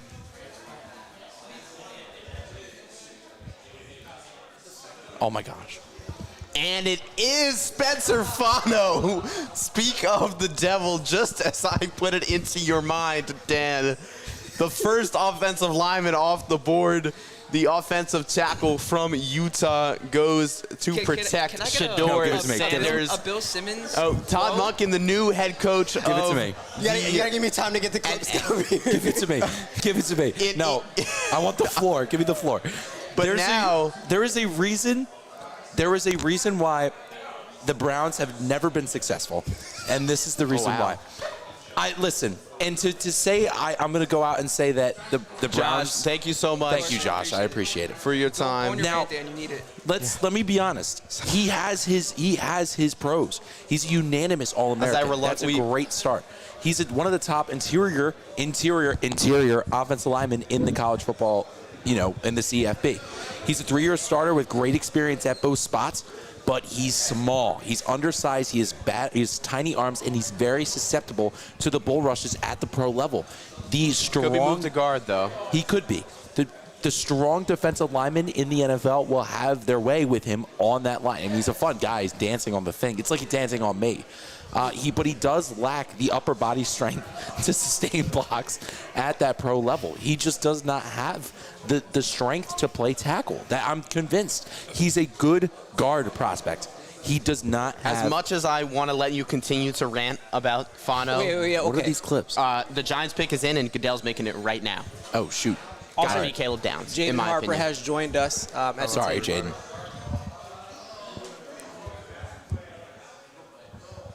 What? It's Francis Maui Noah out of Miami. So the offensive linemen are moving. And what did we say? The That's actually Cowboys crazy. sitting there at 12, And I know Jaden, reluctantly, I have to sit here and watch you with a Cowboys sweatshirt on the broadcast. Wow. Caleb Downs could sit right there at 12 for Jerry Jones and new defensive coordinator Christian Parker, secondary guy from the Eagles to the Cowboys. Now your defensive coordinator could be right there licking his lips for a guy like Caleb Downs. Real quick before we get We there, gotta pump the brakes for a sec. Goodness gracious. Let's talk more about Maui Noah here. And before we go any further, I've had this clip pulled up, and I want to play this every time Big Dan talks about the offensive line. Oh, you're going to get your offensive lineman thing first? This is to me what I think of every time. Man slapping me. That's what I think Big Dan. That's what I like. Big Dan is that type of person. Trade alert. The heartbreak from the Eagles fans at Fieldhouse here as the Cowboys trade from 12 to 11. They have back-to-back. They have back-to-back now, so the Cowboys not trading up one pick, trading from 20. You heard about Jerry Jones being aggressive. Of course, we have a Cowboys fan on right now. I would have to think it's going to be. Now you have back-to-back here. Now you have two straight Miami, options. Downs has to be one of them. Miami has 12. Maybe it Miami hasn't has updated. 12. Maybe it hasn't updated. The 12th pick is going to Miami. Maybe it hasn't updated. Picks going to All Miami. right, relax in the room. Relax in the room. Miami's getting the 12th. Please. But now I think Dallas, I think it's a layup. They go Caleb Downs. It's got to be. What do they do? Caleb Downs, I think, is one of the best safety prospects that we've seen in a while. Oh my since gosh! If probably they Kyle go, Hamilton. if they go Downs and in an Okay, insane, Miami does have 12. Sorry about that reaction. Well, they didn't update it on the screen, and we're not twittering it over here. Still, that makes it a little Can less. we pump the brakes for a sec? Because I do think This is the fastest. This is Hold on, ever real pumped. quick. I do think Mawanoa does deserve his flowers. He is a really, really good ball player. As much as there is one person I do have higher, he's a 3-year starter. He's a dense build. He's going to be a rock on the edge. He is a little small. I came into the draft concerned after Will Campbell last year just because the small arm didn't really work out, but he's someone who's going to be really successful, does a great job creating paths. He unlocks his hips really well, great hands on the edge, and I'm a little confused about the fit with the Giants, but you are getting, in my opinion, the second, could be the first best tackle in this draft. He's quick on his feet. I mean, he's going to be very good. Great pop on contact. It pops up on film all the time. First all ACC, Jacobs Blocking Trophy as the conference's all top offensive lineman and a consensus All-American. He's going to be great. He's going to be a really good tackle. There's one person I have a little bit ahead of him just because he leans a little too much and falls off the block sometimes. But Mawanoa is going to be great for the Giants. I think that's a nice pick for them. I just having a little bit of trouble seeing the fit. Yeah, and speaking of fit here, Cowboys on the clock here. Caleb Downs is staring at them. Even a guy like Ruben Bain is staring That at would them. be They did so just trade away funny. Micah Parsons. Huge mistake if they decided to do that. If there's anyone to make a huge mistake, it's a guy like Jerry Jones, who has not been able to get his Cowboys to an NFC Championship be game funny. since 1995. Wait, Jaden, what year were you born? 2007. 2007. 12 years before Jaden was born. Yikes. Wow. Oh, What did the no, Dolphins don't get? say that. 177, 180? Yeah. In fact, not sure where he went here, but Kirk, who's here at Fieldhouse, also a Cowboys fan, born in we got a commercial 1990, break. was 5 the last time that the Cowboys made the NFC Championship game. Okay, so I think we kind of skipped over we didn't skip over the trade here, but what makes a team like Dallas move Do we up have the here is- details of what the... Yes, it was 11 for 12, and then it was 177, 180 this year. So, like, Okay. 2/5, I think. That makes sense. Okay. But What's care it- to explain? does It had to have been a Makes sense. situation where it was like, all right, like But you're teams- swapping Personally, the wait, real teams quick. are I want to calling- hear Jaden speak on Yes. What doesn't make sense is Dallas moving up one pick, unless there's that opportunity that Miami was going to take Downs at 11. But even if they were, why would they trade that pick? That's what's not making the most That's sense. a good unless question. They're about to not go with Downs. And why wouldn't Miami go with Downs needing all that secondary help, the safety help especially? You know what I mean? We've seen this in years past with teams. We saw last year with the Eagles trading from 32 to 31 to go get Jahad Campbell. GMs, they're playing a game here. This is a business. They're not going to tell you who we're picking. If you want to come get the pick, you better give me something and trade it, you know? So I do see your concern, though. I am a little bit surprised that they traded up one. Like, you know, I think they clearly, the Cowboys were hoping Downs would get to them, didn't want to take the risk of waiting one more, had these 2 fists, and were like, all right, well, you know, it's not worth the risk-reward factor, if you will. There's a bigger issue I have in this draft right now. There's the fact that Spencer Fanu got taken over Francis Mauanoa. I think unless you move him to guard is one of the worst things I think I've ever seen. And unless he goes to guard. If he goes to guard, then I digress. But he's not going to do it at tackle. I really was shocked when that happened. I think Lillian got it on photo too. I'm actually excited to see that after tonight. But I am. There will be lots of memes and lots of photos posted from that. Like you are not. You know what the one thing is? This only happens to me. It truly only does. Like, Don't do that because you guys make memes of my old age. Are you serious? I just meant in terms of the bad luck, not in terms of memes being made about me. You're just old. Like that's all you get. That's all I get. But Mauanoa, Jason's older I than think me, but I'll let him have consensus. his moment. I think consensus though, Mauanoa, and you guys can agree with me here, is a better prospect than Fanu. I agree. I would also agree with that. I just don't see why. I had Fanu dropping. Me too. I had Fano going all the way to 19 to the Panthers in my mock. I had Mauanoa going 11 right here to the Miami Dolphins. But like we said, it is draft night. A lot happens. Hope if Cleveland Browns ever try and hire me and look back on this, just please know I take back what I said about you guys as a franchise. You guys have had some Big bad Dan luck. started thinking long term all of a sudden. But I just don't see the fit. I think that was dumb. I think they really needed to attack tackle first, unless you attack tackle later in the rounds, which is very possible with how the board is shaking up. Here are the official terms. I know we mentioned it, but Cowboys received the 11th pick. Dolphins take their 12th, and they get 2 fifth-rounders this year from the Cowboys. I think that's one of the all-time funnier moments that we've had probably this year. Was Fanu getting taken in the whole room staring at me? Well, you had made it known weeks prior. I'm not a fan. As here comes Roger. I'm going to have to continue to call him Roger throughout Your the night. boy? You Roger. call him Big Raj or Roger. Why is Nope, Lillian filming we're us? not there yet. All right, here is doing content. Here's the Cowboys pick here. Hey, My now. fault. There it is. Caleb Downs, a safety Whole-bred from Ohio State. A whole-bred pick for Dallas. Jaden, you're smirking over there. That is a gift by the NFL gods. And the Cowboys don't get a lot of those. What, you don't get a They lot don't of get a those? lot of those. Mute him. Oh my! You do get them, you just don't take advantage of them. But this Mute. is another gift. The Cowboys had one of the worst secondaries in the NFL last year, continually getting burned over the top. They let Russell Wilson throw for 400 yards. So you see this pick here to Caleb Downs is a game changer for the Dallas Cowboys. What's up? Oh, you just wanted me to talk? I mean, I'm sorry. I'm just disappointed. I mean, I think the silence ironically says more than anything we could listen, say. and I'm the one that did the safety scouting, so I can give you guys a brief thing. I did But there's not necessarily much I need to say. He can do everything. He's a great line of scrimmage guy. He's very twitchy. He's a tackle magnet is what people call him. And he's a really, really good defender in the off the box as well. He's rangy safety. He does have a couple of issues. He races off the edge and dives wildly into the backfield. So he does need to play with a little bit more control, but I also don't necessarily think that is a bad thing. But sometimes that appetite can get him trapped in what they like to call the trash, so the slums of the play, the line scrum.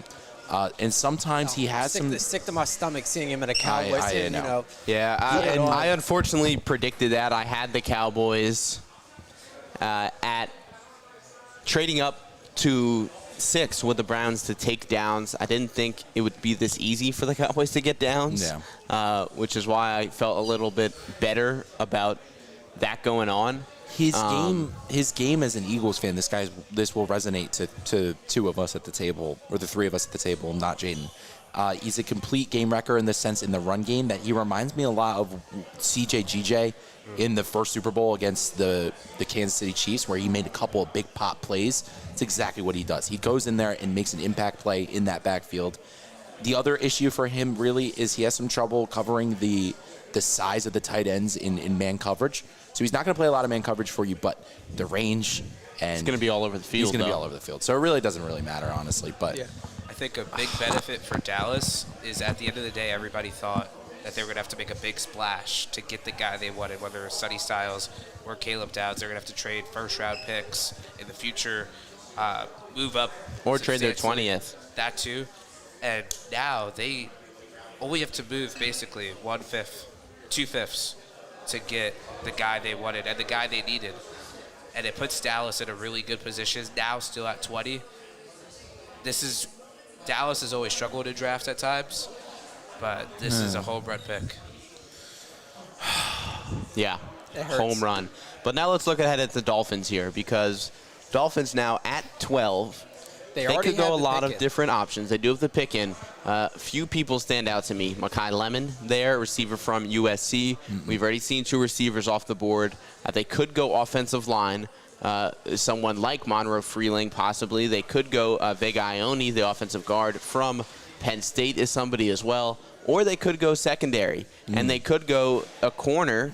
Or we're trying to read Big Dan's hand signals Thieneman. here. I don't think that they go safety and Thieneman. I really don't see. Really? I don't. They did just if they get rid were of if they Minka. were going to go safety, they would not have traded. And Yeah. by the for way, Downs. this is probably Max and Which my is why. conversation for the past 4 weeks is just us completely disagreeing with each other. And Well, and my thought process is, if you're the Dolphins and you're going safety, why are you trading and getting wouldn't have 2 traded fifth-rounders to get good point, Thieneman good over point. Yeah, Downs? I There's didn't think just about no that. I was just point in thinking. I was thinking in terms of fit, and I think Thieneman's a little bit more rangy. that. Or Downs. His career's now over because he's in Yeah. Dallas. That's Just unfortunate. wait. Just wait.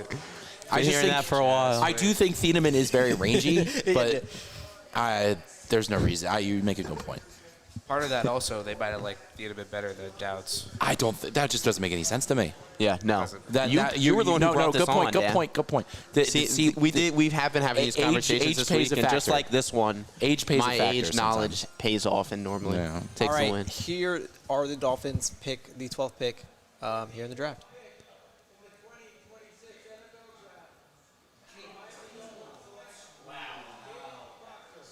Proctor. So they do go offensive line, and they go the big man from Alabama. What? Someone that I really Anthony like. Bennett from Toronto, Canada. Someone that I really like. I was actually hoping that he could possibly be near the 20s for the Eagles to possibly trade up and grab a really big guy. And I'll let Big Dan talk about his big men on the offensive line.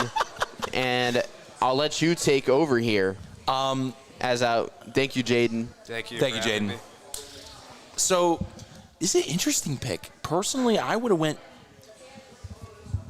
This is just shock to me. I'm personally a Monroe Freeling guy. I think he might go here to the Rams. That wouldn't shock me. But Caden Proctor, he has the tools and abilities to be someone who could be a monster on the offensive line. He's a huge guy. 6'7", 352 are his measurables. He's a consensus All-American, first team All-SEC. He was a co-winner for the SEC Best Blocker. He allowed 2 sacks and 4 QB hits, and he has a massive frame, good length. He's a freak in nature athletically. He has good early quickness to execute blocks and good hand timing, but he's a little indecisive and inefficient when a defender isn't in front of him, and that does show on tape. Does not do a good job when he does not have a person that's sitting right in front of him. Also on tape, speed moves kill him. He's rather slow moving laterally, which means left to right. And the big question is, can he cut some weight? He's a raw talent. He can either be a huge hit if he can improve that movement and edge stealing abilities, but if he's unable to do that, he will be a liability on the outside games. And I know Troy might chip in here as we just welcome him to the table. This could be someone that we see make a shift to guard. Yeah, I mean, with those smaller arms, I think that's never going to hurt you. But if you take someone from Alabama, especially one of those big men, you really can't be hurt. You really can't be hurt. So I'm not too upset with this. But I just stepped in, so I need to talk to you guys a little bit about how insane the Chiefs trading up for Delane is. Like, come on, man. Like, that is absolutely ridiculous. That was one of the crazier things I have seen in a while. Yeah. I wasn't thinking that was going to happen. No, because that guy was going to fall. Yeah. He's very well going to fall to 9. I think it's tough because I don't think he would get past the Saints. So it makes sense to like be hesitant in that scenario and be like, hey, you're confident about that guy. You know the Saints and the connection, especially with the LSU connection. It makes sense. Wow, Proctor's big, to want to dude. go in that route. Look at this guy. Yeah. He's a big guy. And the Big Rogers, he is. big But up the there. thing about Proctor, the big fella has some carries. So Jeremiah Love may have to step aside for him a couple times, you know? I mean, now for the Rams, I've been mocking this guy every meeting for the Rams. I mean, it's got to be Lemon. When you have problems with Nakua, I mean, I wouldn't you go don't think that that? far. No, I think he'll be I think fine. it has to be a little something. I but think it's still, more so the Devontae Adams' age, which That's I think fair, yeah. factors in the decision. Yeah. because he might not be Let as the old man reliable. talk about the old age. But especially Lemon, because the Rams are an offense that really uses the whole entire field, and he's a guy that's really great over the middle, kind of like really strong hands. And another thing about the Rams is that they're going all in this year. Yeah. They have no choice. Yeah, for sure. Whether it's this year or next year, Matthew Stafford is going to He's be about done gone. soon. Yeah. So you have to take advantage of that and go all in with this pick. And sure. the best win now pick for the Rams, I think, is Mekhi Lemon. Yeah. Big Dan was big wrong here, dude. I mean, also you could Big Dan has been possibly big wronging a lot. you could possibly also go Bane if you want to go best available. But What- really, what if the Eagles trade up for Freeling? for ball, Let's with get there. Baltimore, We're going to get We'll there. get there, but I just had a moment. In Like the a- case that happens, Big Dan, what are we Oh seeing? my- What are we seeing reaction-wise? Oh, I will do. I would try. I would ripping the shirt attempt. open I like would Cam attempt. Newton. I would attempt a front flip. I mean, also Oh, no. here, What? Iron Anchor We need you wouldn't for be that tomorrow. crazy. What's up? Iron Anchor wouldn't be that crazy. Yeah, I here wouldn't for trade the up for Rams. him though. I for mean, the for Rams. Rams, No, taking I him would at go 13. Freeling. I would go think Freeling Freeling at over him? 13. Yeah. For sure. I have Yeah. Iron Acre, Iron Achor Is that it? falling. Yeah. You, Hey, you pronounced that pronunciation is on there. Come on now, Jace did his thing there. Proctor's definitely interesting though. I'm interested to see what the Dolphins have in store for him because he's a little consistent on the outside zone runs and counter moves are really his kryptonite, which is kind of just a recipe to move inside the guard along with the shorter arm frame. Yeah. I think when you look at a guy like Proctor, you think of someone like I had it in my head and now it's gone. Mekhi Becton. There it is. Okay, Thank you, yeah. sir. See, you complete me, Big Dan. Thank you. Mekhi Becton, we saw it out of Louisville. Great, big, huge prospect. Didn't get it done with the Jets. Came to Philly, moved over to guard. Jeff Stoutland got it done, even though he's not with the Eagles anymore. And then was successful for at least 1 year with the Eagles at right guard. Struggled a lot last year with the Chargers, but still, like, there is possibilities there for somebody this big. Like you said, 6'7", 352 pounds. His measurables are crazy. Like- And he does have to cut some weight, But it's still for his weight, though, Dan, from the film that I saw and the clips that I've seen from this season, he could move. he can. Yeah, no, I'm not He's saying that he an can't. athletic freak. But his lateral agility is an issue, and that only kind of keeps Especially, yeah. But on his the lateral- edge. That's an issue. It's an issue in the offensive line no matter what. Yes. But, yes. I just think his attributes, And his while you do see things that do need fixing up, I think it's worth And- the risk because of the fact that there's less that can go wrong because, just the big picture future is where I'm trying to go. Yeah, here yeah, with it. I know. I understand where you're going here, but I just think in the small term, it's an interesting pick, and it's all going to be Small dependent. term. I've never heard someone say small term Sorry, to the short term. The short term. It's And okay. this, you know what I meant. The short term, it's interesting in the sense of it's going to be interesting to see what kind of steps he takes into his development. If he's really into losing just a couple of pounds, maybe 10 pounds will do the trick.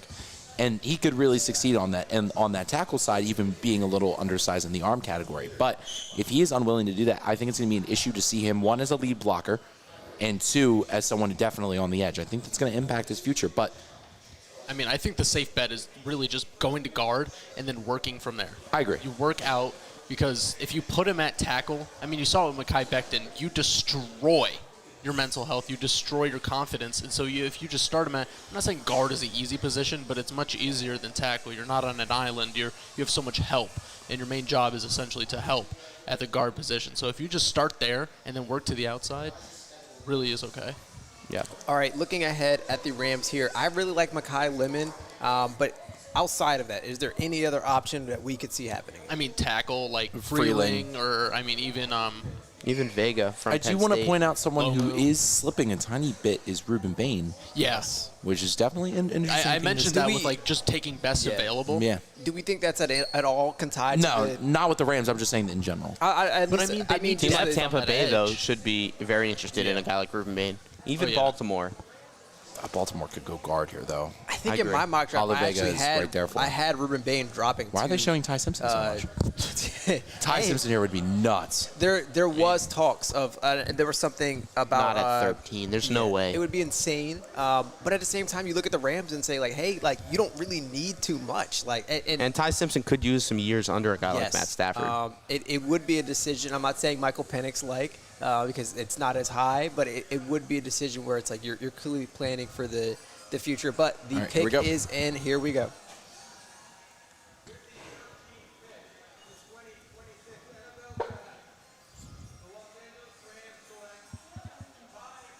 There it is. Oh, Ty my Simpson. goodness. No, not at Well, all.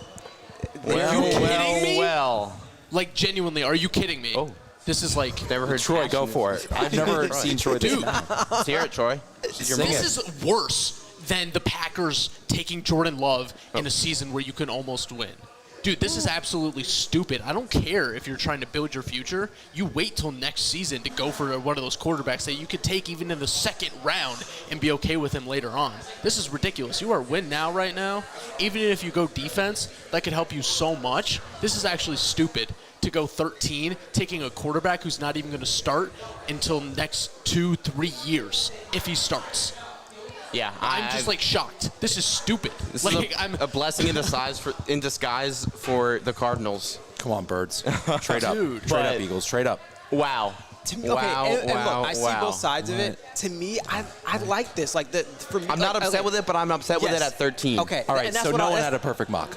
Yeah. Oh, we can assume That's that. it. That'll do. My thing is, I look at this and say, like, look, like, and I said it right before they picked this, that they don't have too many needs right now. And yes, you can get a receiver, and that probably is your next best thing. But like, you can get a receiver later in the draft that I think will still be valuable for them. Like, yes, Ty Simpson is a very clear working project, and if that's what you want, then you have time with another year with Matthew Stafford. I think it makes sense. I don't say I like it this high because Ty Simpson isn't that caliber of quarterback. But when you look at the options that are available, it severely drops off after this, where you're talking guys that I think fall into round 3. But now this shifts everyone up. But yes, I do understand the concerns at 13 here, and that's what I'll agree with. But I like this solely for the fact that like you don't have like really any major needs where you're like, this is a big hole for us. One of my my friends from home is a big Whams fan, and he's not happy with this pick. Would you say? Say that? No, that's the way he says it. It's the Whams. Okay, you so gotta clarify confused. that. Yeah. Sorry. The I'm Rams. sitting here He's like, a big. am I He's a missing big. All something? right. He's a big Rams fan,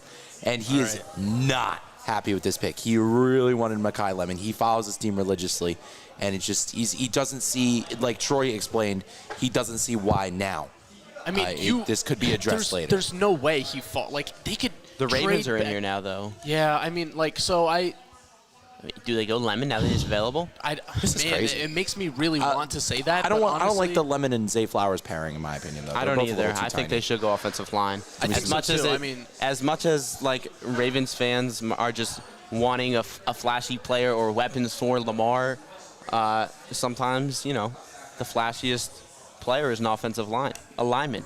I can't Right, believe Big that Dan? just happened, dude. I'm just like they And were yes, just I do shoving agree it in with our you. face. Good- They good. were shoving it in our face. I mean, here I definitely like O lineman for sure. Olivega, they probably could go there, Yeah, Vega. but I mean it's very tempting. I mean even trying to go Bain here, I do like that as well because I mean you don't have much Yeah, depth there. I like with that. The Ravens, you really don't have much at all. Wow, We're that strong is one of piece. the weirdest picks. So I did see a report that came out earlier today, and it was that when Ty Simpson was debating declaring for the draft, his family and his agent asked the Rams GM like where Ty Simpson's like ceiling was, and they said it was round 1, so they delivered on that promise themselves. But it is crazy. But looking at the Ravens here, I love Mekhi Lemon. I don't like the fit with Zay Flowers either. I know someone mentioned that, and I agree. I think like you have to slottish receivers, and yes, I really like Mekhi Lemon. You can move him to the outside, and he can still be physical. He's not going to be the X receiver for your traditional offense. I don't think he'll play there consistently. So I would look more at especially after how bad. I'm not gonna be able to say his name, but Fafele. That is the one, like, I was like, I know I'm going to struggle day of, and I didn't make the note of it. Or Falele. Falele, yes, because the way they fried that man on every, like, social media site was one of wild. my sweet mates is a Ravens fan, and he was like, we made an addition by getting rid of that guy. Yes. So I really like Ione here. I also like Ione here. He's a thick-limbed, broad-framed guard. Wow. Troy and I... You couldn't have put it any better, Dan. Troy and I... Big meaty man. Are you serious? We watched him together, right? Yeah, we did. Troy and I watched this guy together. Troy's analysis is he was not great on film against a stronger Ohio State team. That is exactly what the scouts say. So if you have an issue with the way it was said, take it up with the It's scouts. not the way you said it. It's just that you and Troy watched them together. We did. Watch them together. All right, thick, lower the body pick guy. is in. Here we go. Jeez. Hate it.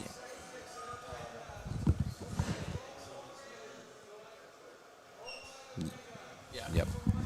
There it is. Yeah, I mean that's that's just a smart pick. That's a smart pick. They were just not great up front, and they still had a decent run game. And so I mean that's just a smart pick. Okay, I'll get you, Max. My bad, bro. It's your birthday. But something I want to talk about, especially with Troy at the table, because we watched his film together, was he played against a very strong Ohio State rush and didn't have an amazing game. He got stood up a lot, didn't he? Did get stood up a lot. Yeah, I remember this. He got stood up by like those smaller guys that he should have been able to push further downfield, and he wasn't able to get underneath a lot of guys, which is, I mean, kind of kick some guys out. But he just got stood up sometimes, and that just goes to show that the hips flexibility isn't quite there. But, I mean, this is a good pick. It's an interior guy that you definitely need for that run game, which is it has to be a strength for the Ravens. Real quick, one of the important things is he's going to be an early starter, and he has a very, very high floor. So this is someone who's going to be an impact player for the Ravens.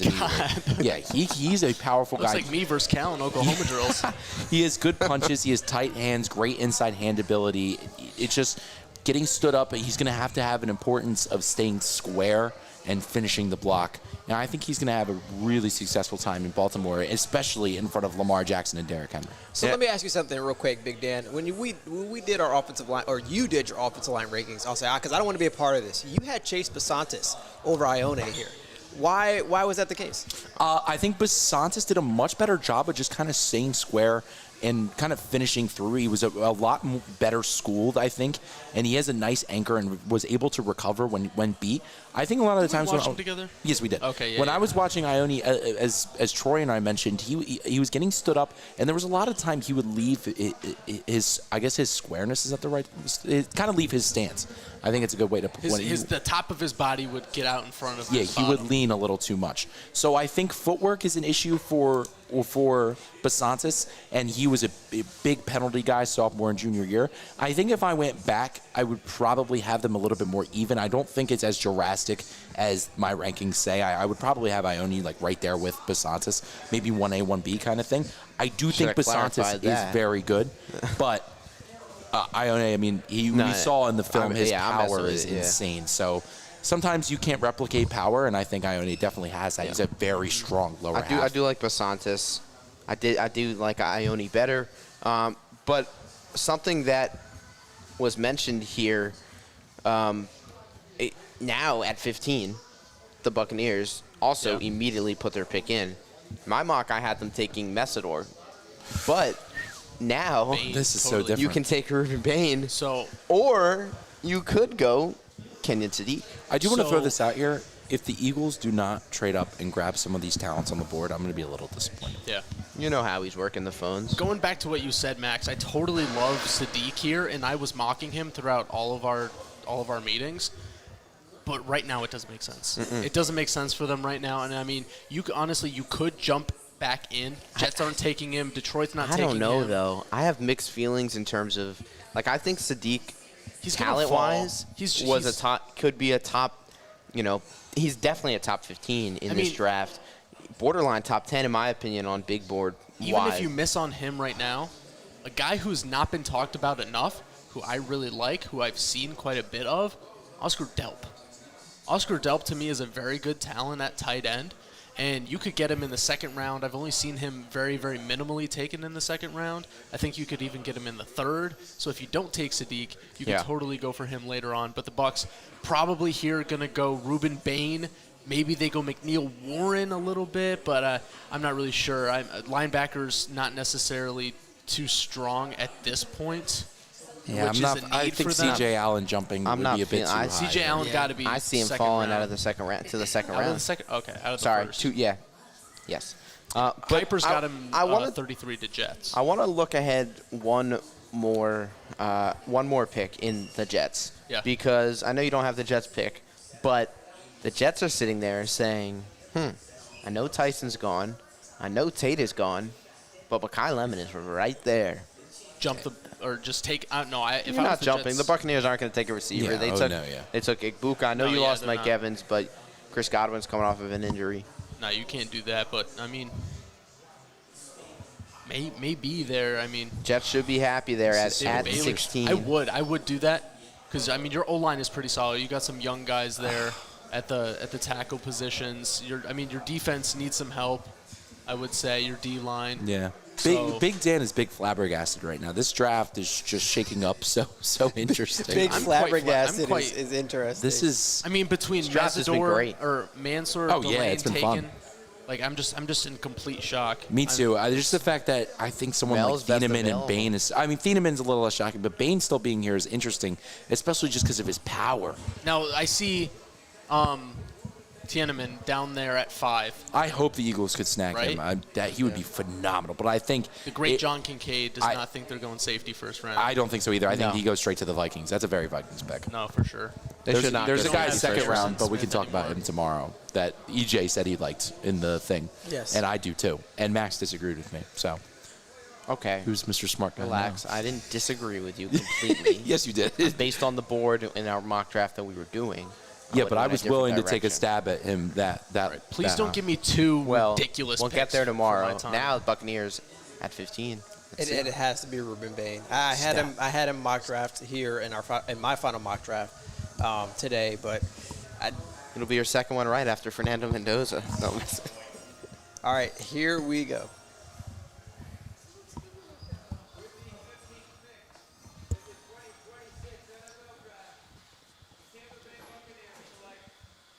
Yeah, I There mean it that's is. just a safe pick. That's a I mean, no-brainer. I mean their D line just really isn't Ooh, all speaking that of at the suit moment. game. That is clean. At the same time, he looks like an unk. Like we talk about like me and Max. See, being I unk. wasn't sure if I It's should the say that, but I it's just- completely agree with It's you. just the receding hairline. Yeah. I think at this point, Younger like, than both of you, by the way. No way. No. Really? 21 years old. Man, See, why'd you have to say that? 'Cause- Well, honestly, that makes us look great. I mean, yeah, okay, comparison, yeah. I guess. Put me in that suit, yeah, I'm looking like $1 million. Max, I know you did a lot of work on Ruben Bain. I kind of want to give you the floor to talk a little bit about just what thank you you, think. Troy, first of all. Thank you, Troy. for your contributions here as we bring in Gus Hauser for his Jets pick. Which are the Jets have already Which- submitted their pick, so Wow. Oh, wow. How's it going, everybody? Yeah, a little bit on Ruben Bain. Like I said, I don't know if this is necessarily the reason that he fell, but I mentioned his arm length, and it's hard not to mention his arm length just because of the stat that goes along with it, with the fact that nobody with 31-inch arm length or shorter has made the Pro Bowl or had double-digit sacks since 2003. I think I said 1999 earlier. It is 2003. I don't want to correct myself. But with all that being said, the pass rush was a key reason why the Miami Hurricanes were able to make it to the national championship last year with that 1-2 punch with Bane and Messidor. Now he's taking his talents, staying in Florida, but going to Tampa Bay. And he should be thrilled about this, and Tampa Bay should be thrilled about this as well. Yeah, I mean, I think that was a very good pick. I think it is hard to go against those historical numbers, like you were saying, with his short arm length. But I do think that Ruben Bane Jr. really impressed in everything I saw last year while he was playing. There's no doubt in my mind that he will be an effective part of this defense, even if he's not necessarily the star player that he was in college. And I must say, I mean, Ruben Bane is someone who can do so much off the edge. He's a good run stopper. He's powerful. He's not only is he powerful though, he's very elusive. His bend is insane. It's tremendous. Exactly where I was going to go next. I think he's someone that can be diverse. Once again, Max, you're making a phenomenal point. And similarly to a couple of the players in both trenches, the arms are definitely a slight issue. It's a concern. But now let's talk about the Jets a little. Their pick is in. Gus, Jets. what are you Jets, feeling? I know you Jets. weren't necessarily pleased with David Bailey, even though I think you totally should be. What do you want here? Yeah, well, I think right here I would love to take Mekhi Lemon.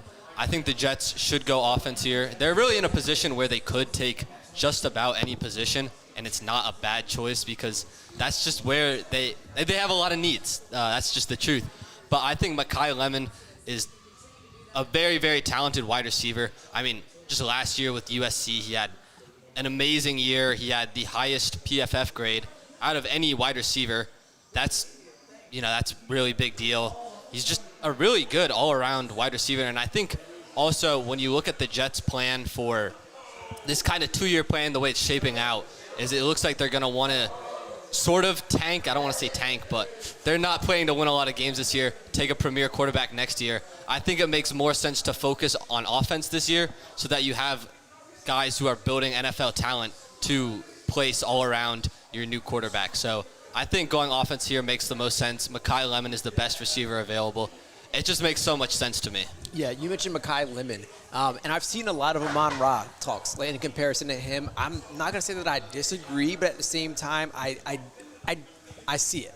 I see it, but I really am interested because I think he's his own player in a sense where you'll have a similar hints of Amon-Ra, but I think he's dynamic enough, like after the catch and him being able to be physical still at his size, which is what really impresses me. And constantly watching him, I'm seeing that he plays a lot, bigger than his actual size. And you're watching him and you're like, oh, like this is a smaller receiver who operates out of the slot or even as a Z option.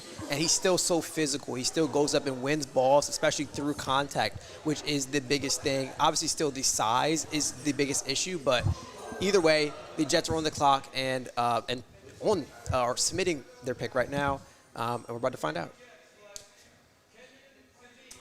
Oh. Wow. This is a great pick, Gus. Wow. I'm still muted. This is a great pick. Wow. This is a really good pick.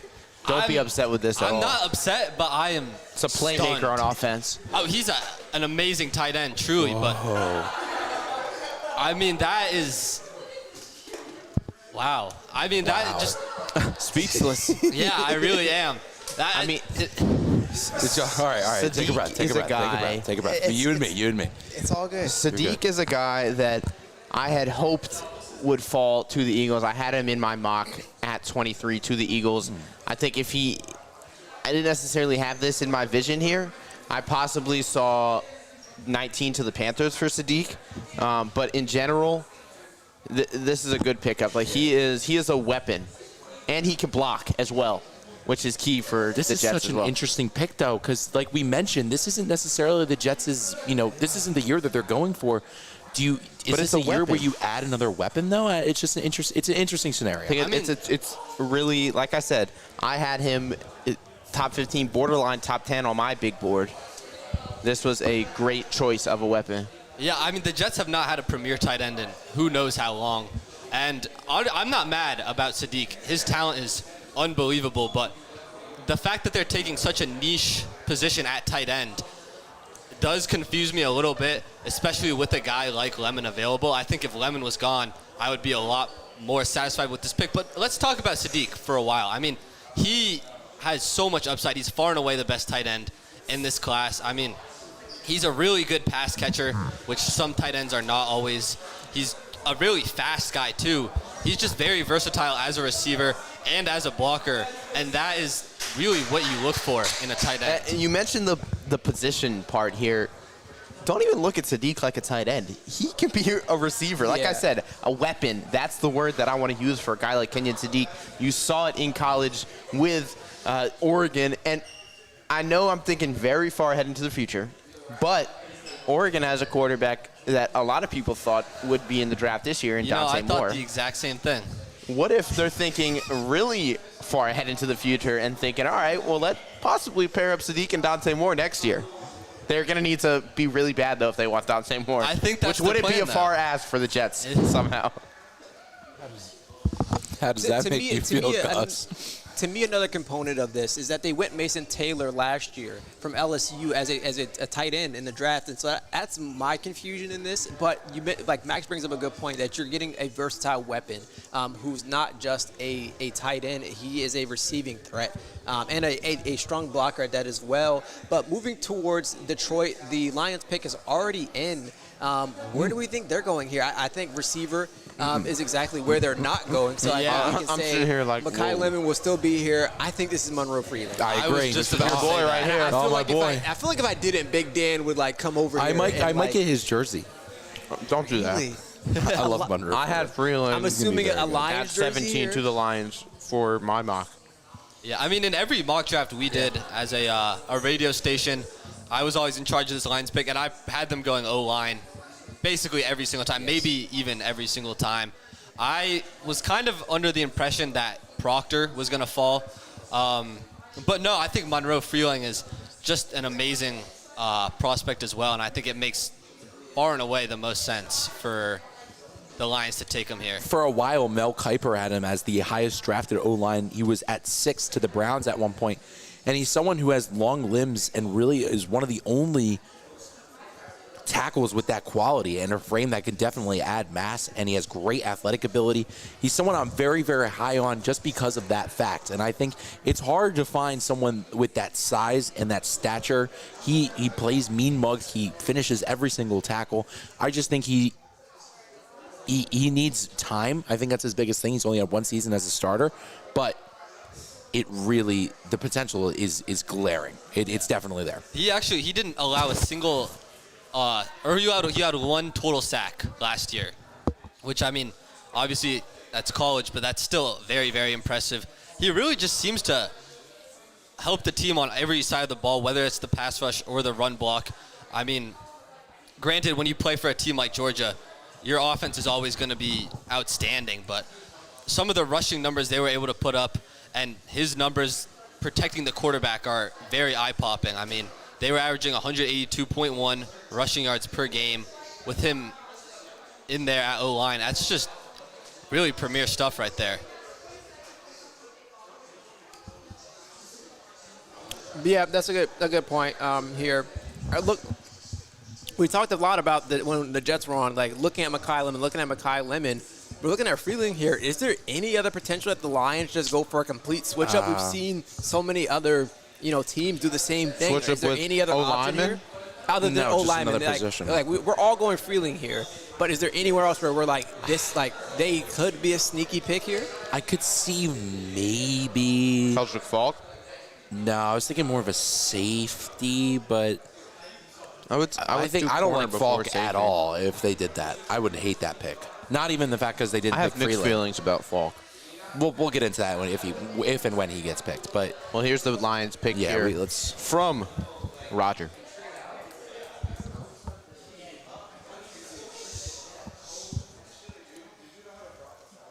Your boy Roger. My boy Roger.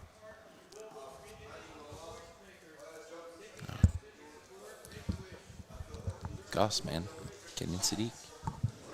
Hey, I'm not mad about it. Man, what a guy. I'm getting more and more excited. I'm a little by the mad second. about it. Fair enough. I'm forcing myself to love that pick no matter what. I don't think you need to. I don't think you need to force yourself. He's going to be incredible. I sure hope so.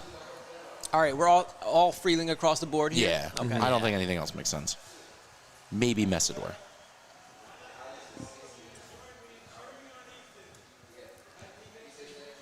Would it be crazy to even throw out a? Never mind. No. Just listen. A Jermod McCoy. Ooh. I thought of that, but I didn't want to say it. It wouldn't be crazy. It would be. Go, Ethan.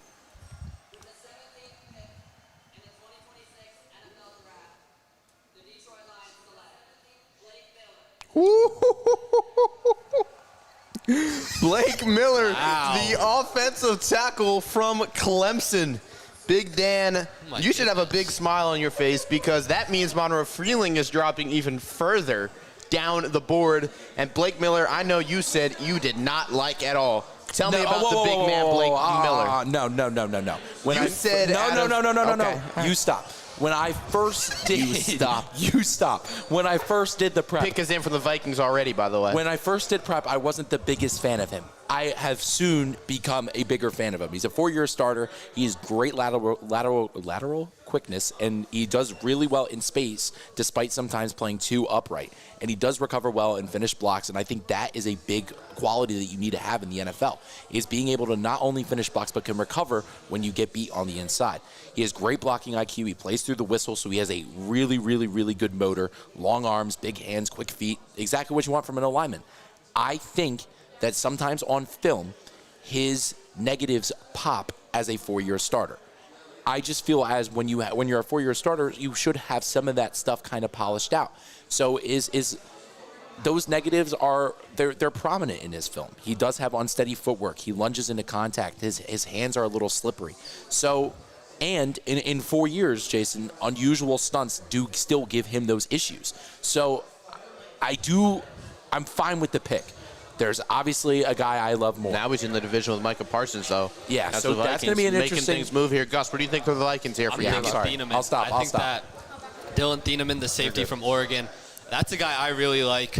I think he's sort of going to be the Harrison Smith protege. I agree. That just makes a lot of sense to me. All right, here is the Vikings pick.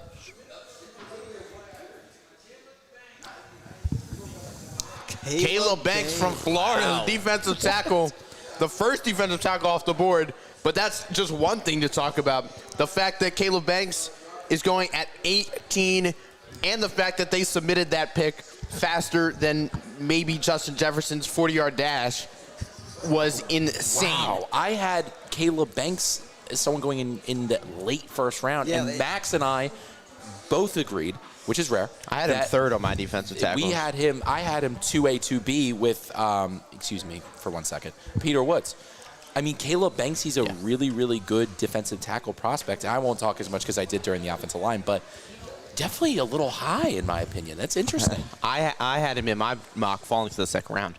Yep, me too. Yeah, and that happens. I'm just kind of shocked by that. Yeah, give us your quick thoughts here because I know this pick is in and we're moving and we got to get into this. All right. I mean, listen, Caleb Banks is a great player, but it just, in my mind, it feels like a bit of a reach for a guy like that, especially with literally every single defensive tackle still on the board.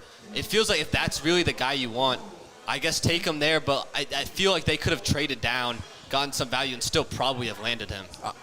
All right, Gus, we're going to have to hit the deuces on you, though, yeah. Thank you, Gus, as we bring in Charlie Halleckman for these next three picks. Carolina, Hackerman. Dallas, and Pittsburgh for now. Wait, what if the Eagles Charlie and I talked about this. I didn't want to bring it up, but Charlie and I talked about this morning. Oh, my gosh. About if the possible Cowboys pull trade-up something like scenarios. that, I'm going to have to walk out of the Here. establishment. I mean, we're talking about the Panthers. I think it's either going to be Thieneman, which I think they should do. They need defensive help, especially at the safety position, or I wouldn't be upset with Freeling. Thieneman here, or Freeling. I've seen a lot of Thieneman. Or do you go Lemon and pair him with your weapon in Tet McMillan? He was, I think, my third player I put down for them because they need. I feel like their wide receivers aren't terrific. And Bryce Young, he's Whoa. I think he had a much better up season. I'm sorry. Yeah. You just made Jason unmute Bryce his mic, Young's by the way. Bryce Young is not Yeah, yes he is. No, he's not. He's not. I that disagree. Get him, Jason. Look, yes, I like Bryce Young I as will well. say that He is either good. He's either Pro Bowl or he is horrible. Okay. That's the thing. The inconsistency is grand.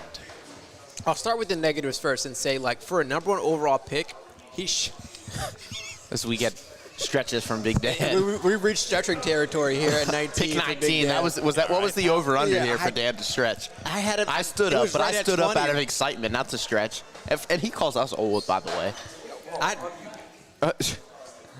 God forbid a dude has to take a stretch for a sec. I've been sitting here for 19 picks. I just wanted to take a stretch. It's real just quick. more so. I never the thought I'd be offensive lineman as talk. the oldest one here. Y'all call me Gramps, and I haven't moved. I've sat here. All right, 19 Gramps. There's nothing to 19 flex picks. about that. All right, I'm a Gramps. little tight here. I'm just saying, either way, back to the Bryce Young thing. Yes, he should be a lot better for a number 1 overall pick and someone who is supposed to change the landscape of the Panthers. Despite him being a foot tall. With that being said, wow, why did he just catch it straight? Am I wrong? With that being said, the Panthers haven't given him enough until this past year with Ted McMillan to really go out there and say, all right, be the number 1 overall pick, be the guy that we can trust to take over this franchise for us. So that's where I'll say, I think this is more on the Panthers' fault for not getting him the supporting cast, not giving him the options to work. And then we see it this past year where he gets Ted McMillan in, and we see the leaps and bounds that he takes, and he becomes a bit more consistent. Yes, there are ways still to go, but to me, he's furthering along to a level that, if the Panthers had given him help from the very beginning, we would already have seen that he was much better. And at the same time with Freeland, though, Bryce Young's also running around I wonder how far he runs each game for being chased by the defensive line. Saying the Panthers' offensive line never is usually that good. That'd be a fun little stat there, but where do we think the Panthers go here? So many different options. Monroe Freeling is still on the board here if they wanted to build that offensive line to protect Bryce Young. Are there any other positions that we think this would make sense for them to go? I really think they're going to go either Thieneman or Freeling. They're the 2 picks that I just keep seeing all the time, and it's going to be, I feel one of them. I do want to throw something out there as well, just to throw a scenario out there. The Panthers have been adamant in recent years about trying to build from their defensive line, and they showed that this offseason paying Jalen Phillips what they did. Could that possibly be an option here, whether it's Keldrick Falk, who's my top edge available, or a defensive tackle in Caden McDonald, who I thought was going to be the first defensive tackle. I think most people And thought. the reason I'm really stuck on Thieneman is because I thought Minnesota was going to take Thieneman, and the fact that they didn't, I thought that Carolina would have dropped back for Philadelphia. Possibly they would have stopped. We were talking about earlier, Max, but let's see who they go with. The pick is in, and Commissioner Roger Goodell is announcing it. Wow. There he is. Monroe Freeling goes at 19 to the Carolina Panthers. Big Dan's number 1 offensive line prospect in the draft. So tell me why the Panthers got such a good pick here at 19. Like I mentioned, his arm length incredible. He's a freak athlete, long limbs. Like I'm in both. Wait, trade alert. Wait, we have a trade alert. Dallas again is on the move. Dallas trading it. Could it possibly be? That's green. Could it be? It is. So there's somebody that Howie Roseman has his eye on, and he trades with Jerry Jones. Freeling? Okay. Anyway, but long limbs. I think he's one of the only tackles. But he's trading up against 2 teams that possibly need a receiver. Just throwing that out there. Only to one of 2 tackles. And also could need safety as well. Was Monroe Freeling not just picked? Yes, he was. Go ahead. He possesses a very quick athletic ability. He's been waiting for this. I have. Relevant team. He has quick feet, meets defenders in the B gap. He runs as a tight end, as a lead blocker. So he is quick. He's a wide base, a very stiff block. He's raw, but in a more positive way compared to someone like Caden Proctor, because it's more due to his play time and not necessarily him needing to shed some pounds. His frame can fill out, and he only's had 1 season, and sometimes he's a little inconsistent. But I think Monroe Freeling has the highest ceiling as we're quickly back to the area. Oh my gosh, so I'm not ready for this at all. We might be getting stand up for this one. I got my hat ready to put on like I get my name called. Imagine this is Lemon. Yeah, you have a point about what if they say my name? About the wide receivers. I think this could be Lemon. Imagine this could be Lemon. I think this will be Lemon because of what you said. There it is. So that all but confirms A.J. Brown is on his way out of Philadelphia. I still don't like bringing in Makai Lemon. Howie Roseman has never shied away from making moves in the draft to trade up to get somebody that falls. And Lemon, a prospect that people have compared to somebody like Amon-Ra St. Brown, now pairs up with a guy in the name of Devonta Smith. And wow, I don't think out of all the preparation that I did for this draft, I thought that was. this was none of it. No. Yeah. Never in any mock draft have I seen Makai Lemon going to the Eagles here, but I couldn't be happier. He was my second best receiver in this draft class behind Carnell Tate. I think he's so talented, and you can do so much with him. And I think the biggest question is like, all right, you're losing A.J. Well, all but confirmed you're losing A.J. Brown. A.J. Brown, you are New England Patriot. With that being said, it's a surprise that he's even still here, and I think you can see it in his reaction as he's walking up there to go meet with the commissioners, that he looks disappointed, and I don't blame him. At 20 picks, and you've seen Jordan Tyson go off the board, you've seen Carnell Tate go off the board, Philly just got a dog. And you've seen receiver-needy teams go in different directions, but yes, Charlie, you mentioned it, they're getting a dog. Tell us more about that dog. My guy texted me, we got another generator. Like This VJ is Hitchcock. my worst nightmare. Why is that? Freeland got overshadowed, and AJ's all but gone. This is Yeah, this is bad. I still don't support AJ Brown. Me neither. I don't. I'm not happy with it. It's. I know. I think it's all, but it's. I mean, it's rough. Look at Big Don there. Speaking of draft fits. He's been walking right. I feel like Lemon's been walking right now for like a good 2 miles. It is a long walk. I was to say he's taking his time. He's taking his time. He looks emotional. He looks good in that green hat as well. He does. That's what I would be. I would will say, I flick think the cap a little. To me, besides Carnell Tate, I think Makai Lemon has had the best draft. Wow. I think I love his suit, and I think that to me is the second best. But what does this look like going forward now for the Eagles when you look at second round possibilities? Because, like we've said time and time again, I don't know if anybody saw this coming for the Eagles at 22 here. But now you look at possible second round options. Offensive line, is that really the way? Is that the way to go there based on how it goes, or do you go defensive line, or do you go as safety as well? You could go Big Dan is speechless, by the way, right now. We have not heard him speak in the past. That's a good point. 4 I was minutes. like, something feels off. I couldn't figure out what it was. It's all right. You gotta rest his voice from last. You have 3 more of these draft shows. Yeah, but there's in my it's opinion, only going to get worse. I'll say my piece real quick because I know Charlie's here and he wants to talk about Lemon. There's only one AJ Brown in the NFL. I agree. He wipes tears away from his face. He's done so much not only for the franchise but for the city. He made the wide receiver position relevant for us again. He won us the Super Bowl. He won us the Super Bowl. As much as whatever It's interesting diva that he everyone wants wants to out think, after. I just it's a tough feeling. And my boy got overshadowed by the Eagles pick, which is even more frustrating. Kevin So Patullo, he did it again. I think Kevin Patullo just ruined our franchise. Wow. Oh, he has. But Sean Mannion will lift up Makai Lemon in his fantastic play calls here. I do want to hear this interview here.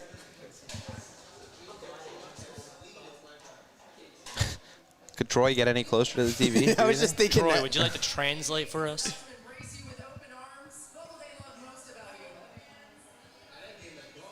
They're getting a dog. Yeah, they are. Quote it. I have a feeling I'm going to have some Inquirer graphic work tomorrow. There it is. That will be waiting for me tomorrow morning. Started right now. Wow. Let's get that clip on Mondays on Montgomery right now, Charlie. We're doing that for sure. I didn't know we were prepping already. We're always prepping. There you go. Yo, we're on fire today over here. Just straight. Well, wow. I'm speechless. I was not expecting that at all. Still. But now the Steelers are on the clock, and you can hear the terrible towel. You can't hear the terrible towels. You can see the terrible towels. Trying to figure out what volume it was on before I moved it up. But Steelers now, This pick's gonna offensive take 50 line minutes. or receiver possibly? Like what? What is this? What is the thought this process sticks? here for the Steelers? Maxie Honachor is still here if they want to go that route. I wouldn't be surprised. I think they just had sticks on the screen for Renegade. It's the Steelers picks. But what do we think it is here? Dan, I don't if know. out of the offensive lineman available, What is your pick here? Because I think offensive lineman is very, very possible. Yeah. Whether it is, we're looking actually rather thin the offensive lineman spot right now. We are, but which makes it possibly more of a reason to draft one right here for the Steelers because they want it and they don't want to lose out on someone. Anchor is a very good shout, I would say. What about Lomu? No. Pregnon is also a nice shout here. Okay, well. If you're looking for a guard, I wouldn't mind Lomu. I would prefer Pregnon over him. But really, those are the only three you could be going after here. In another scenario, you're also maybe even looking in the secondary spot with McCoy, who's someone who was slated to go top 10 before the injury. I think he's still someone that can make an impact. The Steelers also really did like Denzel Boston, though, the wide receiver spot. Receiver could definitely be an option here. He was in the top 30 of their visits, and the Browns should be smiling right now, ear to ear, though. Yeah, he should. I mean, the Browns at 24 now. You still have Omar Cooper. You still have Denzel Boston. You still have Casey Concepcion. Concepcion. You were jumping around like you were getting ready to go out of a tunnel. Hey, look, I'm feeling the energy. Feeling the juice. And look, I just feel like it'd be the opportunity to be like, all right, this is the time where it's like you get later in the draft and you're like, all right, you need to feel the energy. You need to not get down on yourselves. So that's where why I got up. But yes, this is I could see so many different directions here. What is this? I like Maxi Hanator here, but I wouldn't be surprised if they were to go Omar Cooper. Yeah. They bring out Steelers legends and some looks like high school randoms. That's what you're about to say. No, they're not randoms. They're on the stage. Well, and we're talking about them being on stage. Yes. I hope I'm wrong about Lemon. Wrong about Wrong in the sense that I hope I'm not sad. You're going to be sad. Well, I mean, I know what you're saying. I don't like that A.J. Brown's gone, but I think Lemon will. I'm glad that A.J. Brown's going to be gone. Okay. I think it's okay. I'm not glad. Yeah. I don't think is what I would say, but I'm not. At this point, I'm not upset with it just for the fact that I'll scuba back or not. they're moving on quickly, and it's not like he's gone and you're not thinking about the position. They know it's an important position for Jalen Hurts. That is true.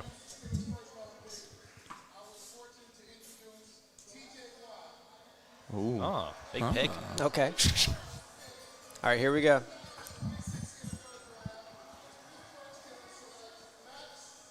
Oh, there it Max, is. congrats, Maxi Hanacher. I'm headed to the stage. I'll be back. I like to see in the Steel City. Big offensive tackle from Arizona State. Charlie takes the phone call Charlie, tell us from really quickly home. about Maxi Hanator and what the Steelers are getting. You go for it. You go Dan, for it. you start. He's great. He had an awesome Senior Bowl against some really talented edges from Michigan and Texas Tech of the likes. Quick feet, great strength, excellent mass. His rush ankle will improve as his footwork, starts to get a little bit better. He's a former basketball player, which gives him quick feet, but the footwork needs to come with it. He doesn't necessarily pop on tape, but ASU O-line versus Texas Tech was really bad when the game I did watch. But his big frame can diminish defenders. I really like him as a blocker. I think he's going to be a solid anchor on that edge. He shoves second. He has some issues. He has a little hitch in his punch, and he struggles with protection recognition. But I think you cannot deny the quick feet and the excellent strength and mass that he provides. And again, like I mentioned, a phenomenal senior day. He's a great athlete. He's a great Plain and athlete. Simple. I mean, and you get a great athlete as an offensive I thought you lineman. said went to Temple. No. I actually think Evan Simon's going to go next. There it is. Well, one point I want to bring up. Charlie, it's been great having you. Hold up. He's muted. Charlie, it's been great having you. We're going to pass it over to Nick now. Yes. Thank you. Knows that we got Thank you, Super Bowl Charlie. MVP Mekhi Lemon. We will be able to talk a lot more about this on Monday, on Mondays on Montgomery. Indeed, we will. And even more tomorrow. We got the second day of the draft And show. tomorrow Stay as well. tuned for that. But we have Nick Mazzarella joining us. Nick, how are you feeling? I'm feeling good tonight. You disappointed you didn't I get was the a Eagles? little disappointed you didn't get the Eagles, I'm assuming. No, yeah, I'm a little upset, but I'm just saying, at our meeting yesterday, I said it would not be surprising if the Eagles took a wide receiver. And Yeah. some of y'all looked at me like I was crazy. I'll put my hand up and say I was one of those people. I wasn't. I put my hand down. Well, because my thought process was Makai Lemon would not be available near the time that the Eagles had. So out of the options that were available, I don't think the Eagles would have went Concepcion or Boston or even Omar Cooper. But Lemon is a different story. That is true. I'm really happy with the Lemon pick, even though personally, maybe I would have preferred a tackle, safety, or edge rusher. But Yeah. all this does is reinforce. AJ Brown's gone. You need his replacement, and so I think Lemon's a perfect candidate. Well, the Chargers now at 22, two great safeties on the board. First-round caliber, in my opinion, in Dylan Thieneman and Emmanuel McNeil-Warren. I had McNeil-Warren going here in the mock, but I did not have Thieneman on the board available. Do you think that could be an option for the Chargers? Absolutely. This is the last year of Derwin James' contract. Yeah. He's getting up there in age, so this could be the last year that James is on the Chargers, and Thieneman would be a great replacement for them. I'm definitely interested the fact that the Vikings took Banks. I thought they were an easy candidate for someone like Thieneman, but yeah, the Banks pick is such an interesting pick, and the Steelers pick the Banks though pick makes me think more so about the fact that the trading possibility of a guy like Jonathan Grenard. The Steelers pick of Ian Ainshore is coming at the expense of Broderick Jones's neck injury. They're still there's still a couple of steps in the road because I think that's why they went with tackle there and was so prominent on getting him a little bit on the earlier side. But Roger Goodell is at the podium, and here is the Chargers pick.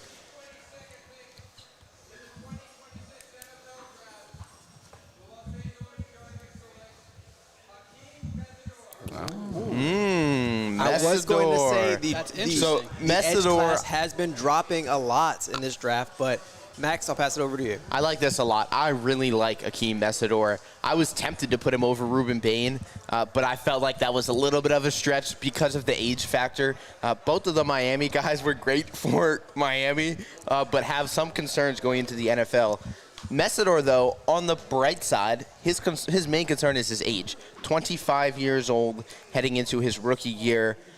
For a football player of anyone is a little bit concerning with the length in which football players last in the NFL. But Messidor is a lot quicker than Bain. He has longer arms than Bain. And I just felt like his 1-2 punch, like just that film right there that we just saw, his quick move inside to get through the offensive line and get to the running back, and just immediately blowing up plays, can still get low, knows how to use his hands, knows how to use his feet, and has that low center of gravity to get past either the guard or the tackle and get to the quarterback. So I really do like this pick for the Chargers. I can't disagree. Yeah, I mean, it does make a lot of sense it here, does. Especially when you consider I the can't Chargers. believe he spaced like my mind. I was sitting here thinking, it's got to be safety. Got to be safety. Yes. I'm shocked that Thieneman slipped so far. Yeah. This is an interesting draft in that sense. I know safeties are prone to slipping, but this is in a rate that I wasn't expecting. In the sense of Thieneman is a really, really good prospect, very rangy. And I don't want to talk about this for too long because there's definitely still stuff to talk about with Messidor and stuff, but I didn't predict him slipping this far. I thought Vikings was totally there. And then as some of these, as the board goes down, I thought was his spot, but maybe he could fall to somewhere like the Bears or the Bills even at the rate this is going in. Yeah, I don't think any safety gets past the Bills, especially when you consider the age of some of their defense and how they need to retool. I think this would be a prime position for a safety there. But Nick, over to you. Every other pick that's come up, it's instantly all right, the pick is in. The Cowboys now are still taking their time with just over 3 minutes left. Do we see another team being aggressive and trading in to maybe get a pick here? And there are some teams that don't even have a first round pick here. Maybe a team like the Falcons get aggressive and try to get in here. What's your prediction here?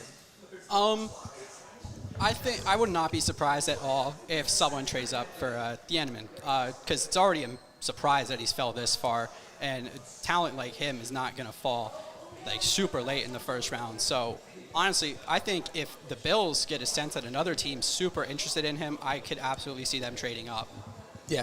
I'm also shocked that a player like Jermon McCoy has fell this far. And Yes. I understand. I'm not actually. Yeah. I'm He's gonna coming off an go ACL, back right? on Yeah. that. I know he's coming off an ACL, but I think if he's taking the proper recovery, he was a very highly regarded first-round pick prior to that injury. But that's the thing is that there's been recent reports lately that the injury, like he may have to have another surgery, which could make this even harder in the process, even worse when it comes time for a recovery. He could miss an entire season. But the Cowboys pick is in. I could see this being a Jermod McCoy situation here. They already addressed their DB room and getting a Caleb Downs, but when you think about how bad their DB room their DB room was last year, where they're dropping Trayvon Diggs and like trying to like fully do anything to be better out there, I wouldn't be opposed here or even surprised if they were to double up and take a risk here on Jermod McCoy. I mean, I definitely agree. I think it's a little high for him. I'm not very high on him, but maybe even like a CJ Allen may work here. But maybe not in the sense of I think they could go defensive line. I was about to say I think Caden McDonald would be my other one. Caden McDonald makes a lot of sense if you want to go inside, but I don't know if you go inside just for the fact that you have Quinnen Williams now. I think you would probably go edge and possibly a guy like Falk. I know you don't like Falk a lot. I know. Give me a second. Let me cook. But the Cowboys need pressure on the edge, and it is defense that they need to address. There's no denying that. They're locked in at receiver. They have their quarterback. They just signed Javonte Williams to an extension, and they have Jake Ferguson as well. So out of those main, positions besides offensive line for the Cowboys, you're good on offense. But then when it comes to defense, Falk is somebody that you could go, but there are a few guys on the defensive line that might jump into the end of the first round that I think are probably for the second round. But somebody like Zion Young, somebody like Cassius Howell, somebody like T.J. Parker. T.J. Parker is a guy that I have mixed feelings on because, and as we see Mel Kiper's best available, he has Zion Young third. He has Zion Young over Keldrick Falk, which I'm not terribly upset with that. I really do like Zion Young a lot. I have him as my my 8th best edge defender, but I wouldn't be shocked at that, but I'm clueless. Not clueless, I but think I they go don't know where they're going to go. I just don't know which D end of that sense. I think they go D line, or I think they go defensive end. I think they go edge, and I think if it's edge, I think it's Falk. I think if it's edge, I think it's Cassius Howell. That wouldn't be great either. I like it more than Falk. All right, here is the pick for the Cowboys.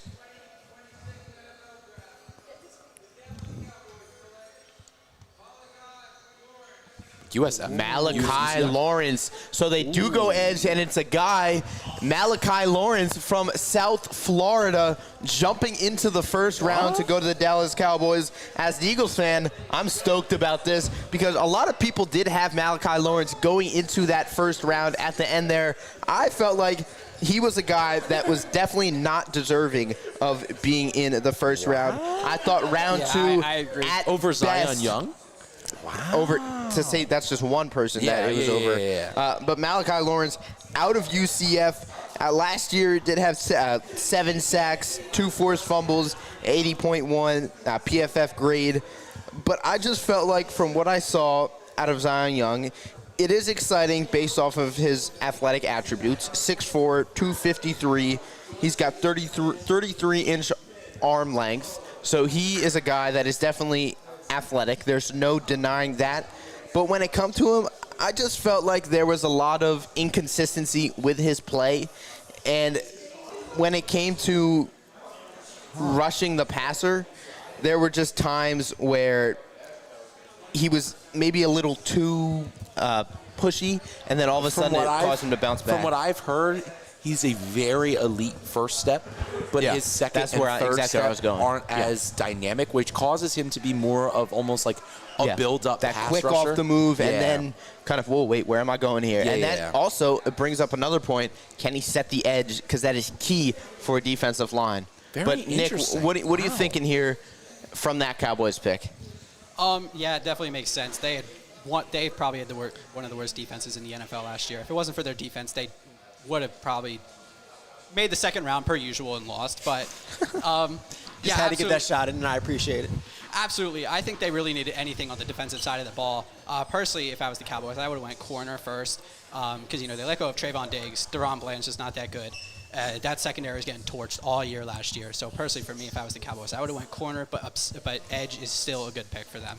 I will say this corner class, and you see them constantly slip back. Jamard McCoy was someone that we were seeing as early as that like the Cowboys' earlier pick at 12, and recently with all the injury concerns, it seems like he's slipping into the second round. We could maybe even see a corner like Chris Johnson, who I know Max is very high on, even slip into here. I think Colton Hood. Come on now. I think Colton Hood for me is still a lock somewhere in this first round, and maybe an Avion Terrell even as well. But it'll be really interesting to see how teams, because I do believe that this, with the way corners have slid, I still think there is some potential if the Cowboys want to get aggressive in that early in the second round to get up and get one of those guys that falls out the first. Well, now the Browns here have their choice of the next 3 receivers. Browns with their first pick went Spencer Fano out of the tackle out of guard. The tackle / guard out of Utah. Now you can go get a weapon for Shedeur Sanders. You do have Jerry Jeudy, but you need a wide receiver 1. I agree. I think. I don't know who's the wide receiver 1 here, though. I do. I really like Casey Concepcion. Yes. I really He's like the only Casey one I would say would be a baby. dead set receiver 1. With that being said, at some point, not right I away. think they go Omar Cooper Jr. Like I feel like the buzz is that people are leaning more towards Omar. I Cooper bet you they Jr. do Denzel Boston. I don't see Boston. No. We just all want prefer, different ones here. No. I would prefer Casey and Omar, but it is the Cleveland Browns. It is. They took Spencer Fano. That's what makes me lean more towards Omar Cooper Jr. as a fact of I just don't trust the Browns here. I think I like Casey Concepcion a lot more, and the drops are a concern, yes, but it's mental mistakes. It's some stuff that you can work with him and fix. I think when you look at Omar Cooper Jr., there's a lot more mistakes that he makes that you just can't fix, or you can reduce it, but you won't be able to entirely minimize those type of things. So it's just going to be really interesting to see what that looks like. This has been such a wild draft that none of us could have gotten to this one. But you know where we couldn't have gotten, Jason, without our sponsors?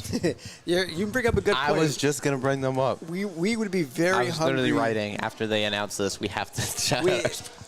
We would still be hungry if it wasn't for Philly Style. They have munching while we eat, before we eat. Exactly. I think they have the best pizza on Temple's campus. You should check them out.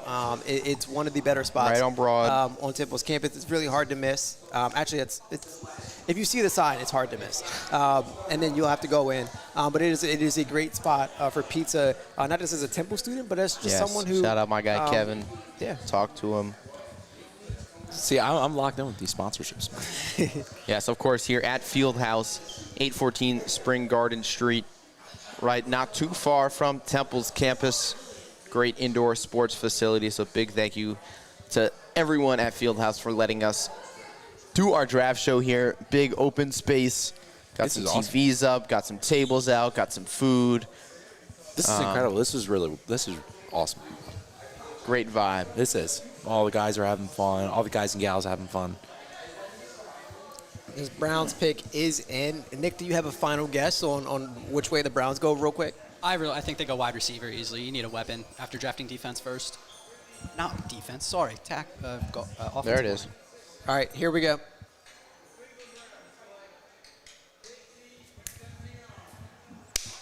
Casey Concepcion goes to Cleveland for Shedeur Sanders. And Todd Monken now went offense with his first 2 draft picks as the head coach in Cleveland.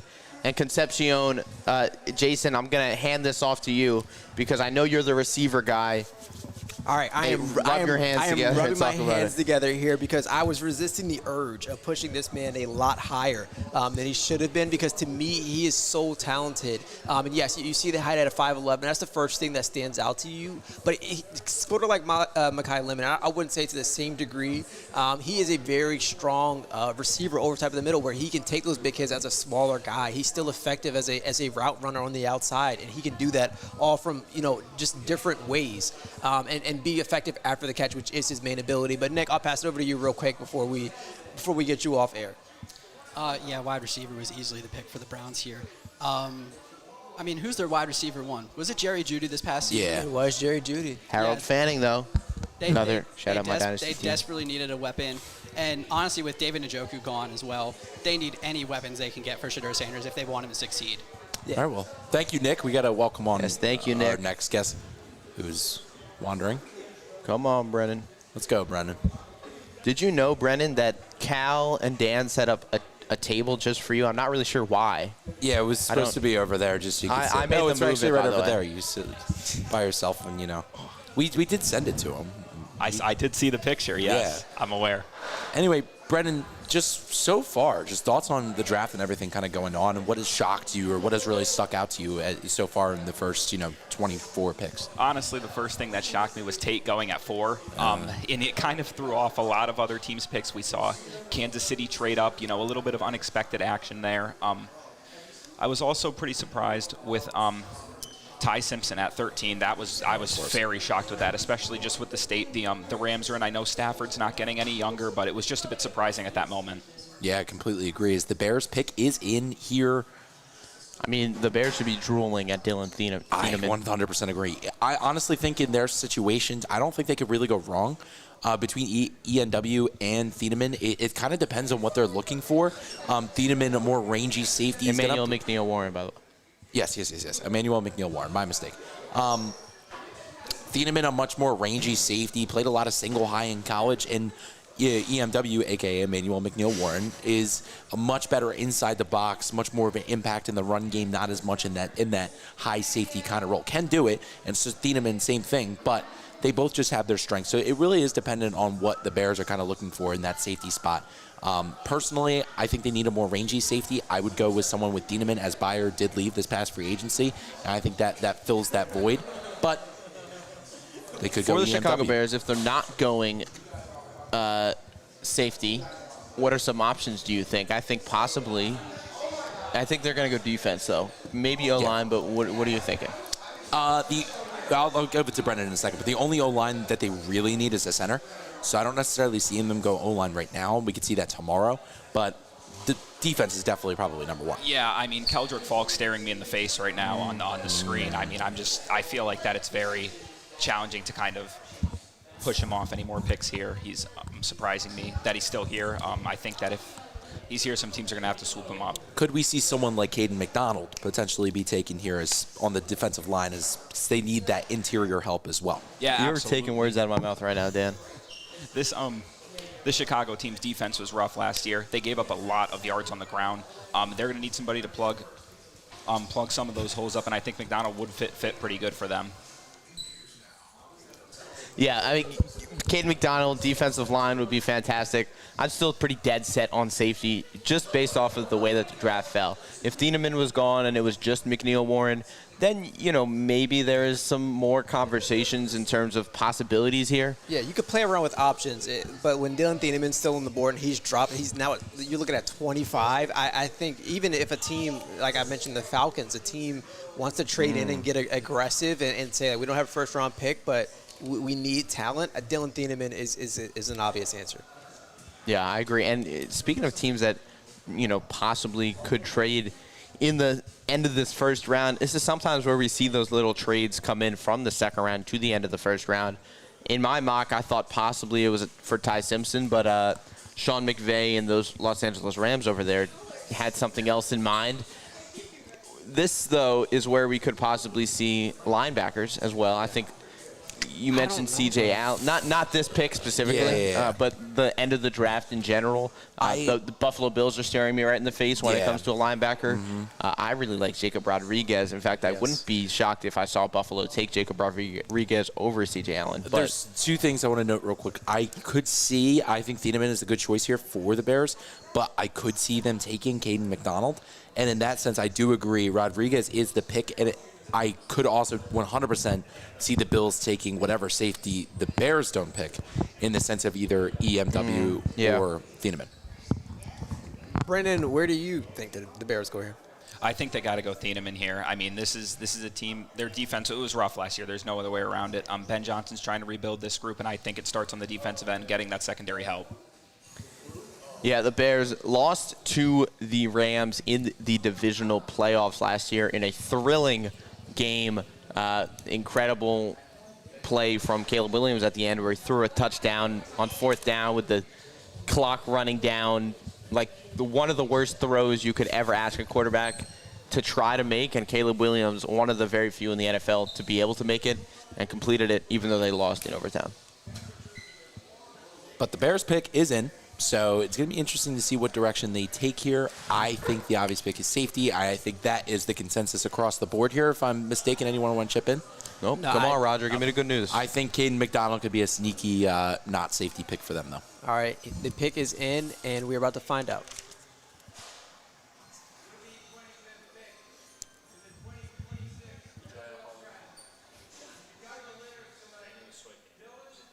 There it is. Yep. Down goes pick. Dylan Thieneman. That's a great pick. Him falling to 25 is is it the biggest fall that I think we've seen so far tonight? Yes, I would say a exception to Jamad McCoy would be the only one that I'd say. Not even. I would possibly throw like, Makai Lemon in there. Thieneman is the first time the Bears have used a first-round pick on a safety since 2018. A defensive first-round pick since 2018. So this is the first time they've taken a defensive player with their first-round pick since 2018. Roquan Smith was 2018, and that was pretty well, even though he ended up on the Ravens after some time in Chicago. Yeah, but if you... Yes, I was going to say, Brennan, tell us more about Dylan ahead, Thieneman here. Yeah, playing at Oregon, he was absolutely awesome for Dan Lanning's squad. Second-team All-American in 2025. First-team All-Big Ten member in 2024. Honorable mention, All-Big Ten. This is a guy who seems to improve every single year, and I do expect him to improve even more under Ben Johnson, and I think that this is a absolutely awesome pick for Chicago. He was a 3-year starter, just to add on great NFL size, speed, and alignment versatility right now. High coverage IQ, and his range and ball tracking ability is over the top, phenomenal. If a team runs a cover 2, 4, or 6, Thieneman will succeed even a single high. I think he'll be perfectly fine. He did extremely job at Purdue as a cover 1 defender and did really well alone in the back. He has phenomenal speed, a great jump. He's someone that's going to be much more of a free safety than a box safety, and man coverage is a little rough for him and just needs some better hand usage as well. But really, Thieneman is going to be perfect in a coverage safety role. He's a freak athlete, and he's going to be a lot of fun to watch. What does this pick say about Emmanuel Warren and his possibilities in the first round or possibly falling to the second? I think he could be taken in this next pick by the Bills. Yeah. There's a very good shot. They're two different safeties. You know what I mean? I think Thieneman's much more rangy, but McNeil Warren, as I mentioned. We have a trade alert. The Bills are trading their pick. Maybe not. Into the second round? Houston. Texans. They just jumped up 2 spots. Could this be offensive guard, Basantis or Pregnon? Ooh, that'd be high. I would probably say they go Pregnon. You're the one that said Basantis was over. Basantis won. Yeah. I think you get him early second. I don't think you need to do that right now. EJ Smith did say in our conversation that we had with him that he really liked a guy like Basantis, and he said there was possibility that he could see him going late first round, early second. So now with the Texans on the clock, it could also be for a guy like Caden McDonald, because the Texans, as great as their defense is, can never hurt to boost it up a little bit more. And they could also, like you mentioned, they could go guard here in a sense of either Pregnon or they could go blanking. There it Basantis. is. Basantis. It's all good. So I'm interested to see what direction they take here, but I think I like this trade for the Texans, and I think they set themselves up for a couple different kind of avenues in which they could explore here. So I'm just interested to see which one they decided to jump up above San Francisco. And I think, and Brendan, you could speak on this, jumping up above San Francisco, I think they're looking for offensive line. I think so too. It's just a spot where that the 49ers necessarily, they needed to look in. The Texans here, I think they go, I'm with you. I think Basantis and Pregnon are my picks here. Both these guys are very strong. Looking at Basantis here, if they were to take him with this pick, he doesn't have the greatest footwork in the world, but he makes up for it with his blocking ability and his just ability to work. I mean, this guy, was on a all freshman team when he joined Texas A&M. Another guy who seems to improve versus very tough competition. And if they were to go with him here, I don't think it could go wrong. I just accidentally spoiled myself, so I'm gonna sit this one out. You should be like, you should take a time. You might have to sit in the at the Brennan table over there. The Brennan table is wicked. Yes. I think I will not say anything. Yep. Another, just in case you're being muted. Real quickly, another potential guy here is Caleb Lomu, and they do put him in that guard spot. That's someone I also predicted moving over. A little small, but he's good balance and quick feet.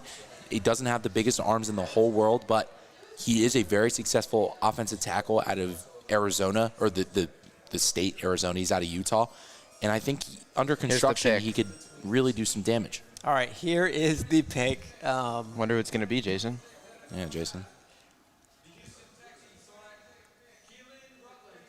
Rutledge, the guard from Georgia Tech, goes all the way in the first round ahead of Basantis and ahead of Pregnon. I really do like Keelan Rutledge. Me too, but that's and I saw some mocks in which he fell to the first round, but for the Texans to trade up 2 picks to get the guard from Georgia Tech, a team that Temple did lose to this year. You just had that one. I mean, it's a Temple tie there. Wow. Temple will beat him next year. Yeah, Rutledge, a very powerful guard. Oh, and we have another trade. Oh, the talk 49ers. Wait, let's announce the trade pick first. Are trading with Miami. Okay, so my thought process. We're going to talk about this trade in a second. My thought process, it could be for a receiver, but tell me about Pregnon, Dan. You meant Rutledge. Yes. Sorry. He's burly, strong, exceptionally tough. He has great contact pop and a very, very rugged field demeanor in the sense that he makes defenses scared of him. You do not want to get in the way of this guy because he's big, he's tough, and he's going to put you under butt. He has a great drive and combo blocker to displace defenders. He understands his technique well, punches with purpose and great force, maintains hand connection. He does a lot really, really well. Finisher mentality. That's the biggest thing I have in bold with him. Average in pass protection and leaning and lunging into pass punch does create some early losses. And I think against a defender who executes a really nice swim move, he's going to have some issues. But he's a really cool story. Got into a car crash in 23 that caused him to get multiple surgeries, almost losing his foot. Why would you start with it's a really cool story? And you didn't let me finish the story. Go ahead. He then came back and continued playing, and now is a first-round pick. Cool story. Great. You got to let me finish the story. I'm sorry. On paper, seems much more in the threat for the run game than the pass, which I think is something that Houston may try and integrate into their game. But he has a really good build in the guard position, moves nicely. Brennan, any thoughts from you? Yeah, like you said, he's a bit average in pass protection, but I mean, in 2 seasons, this guy's allowed 0 sacks, and he's only allowed to combine 3 quarterback hits. That is impressive stuff. You want a guy who's going to protect your quarterback. And you got him right here with Kalen Rutledge. I really do like this pick. I'm getting my money's worth for my prep. I feel like there's been a ton of offensive, line guys getting taken off the board. Well, Dolphins here trading up from the San Francisco Giants.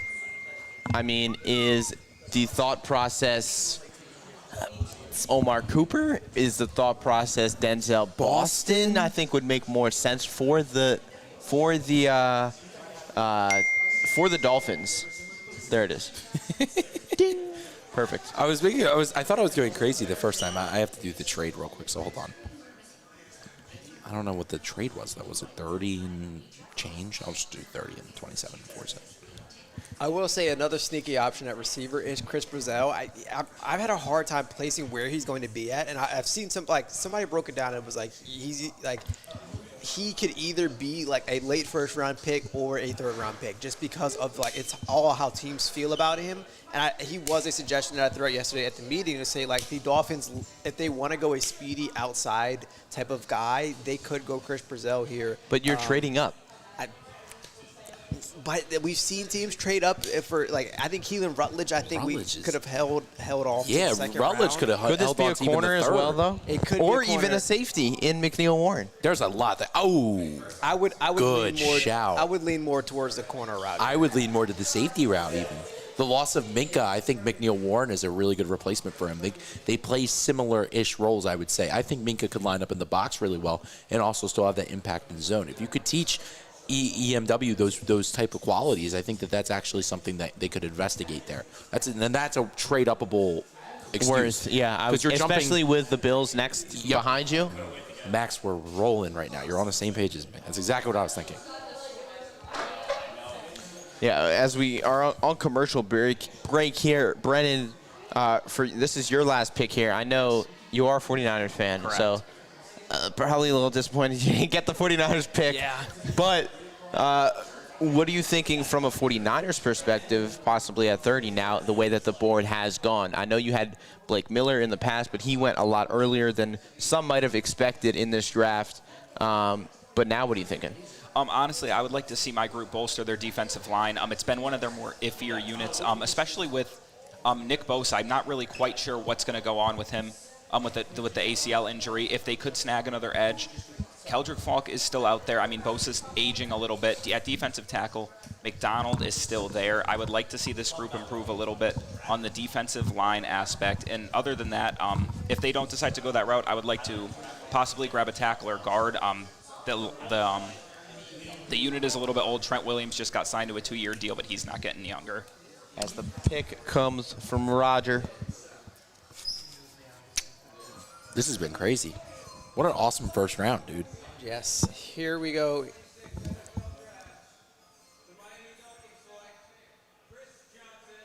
Ooh, this is Max's guy here. Max is a big Chris Johnson. I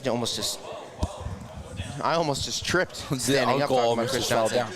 So I did say I thought they would go more of a DB route here. I wasn't expecting Chris Johnson. Avion Terrell to me is better. Chris Hood is still better here. Colton Hood, yes. Colton Hood, excuse me, is still better here. But Chris Johnson is the next DB off the board. Max, I'll pass it over to you because I know you're really high on him. Yeah, I really like Chris Johnson. I think they traded up for him for good reason, actually, because I could easily see a world in which a team like I know Seattle was behind you, but a team like the Bills, like we mentioned, needing secondary help, you don't really know which direction the cornerback draft board is going to go. As Brennan, thank you so much. Thank you, Brennan. Thank you, guys. As we bring in our final guest, Mateo. the long-awaited arrival of Mateo. My guy.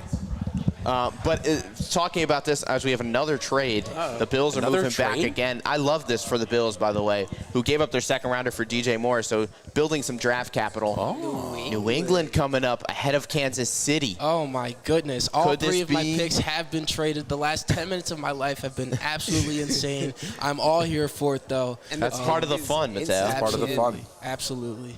So, I mean, what could possible options here be? Could it be offensive line? Could it be receiver jumping ahead of Kansas City for a guy like Cooper or Boston? Can I quickly just shout real Go quick? ahead. Yep. I think the Dolphins did slightly reach for both of their They picks. absolutely did. Proctor, in my mocks, I had them getting Proctor at their original pick.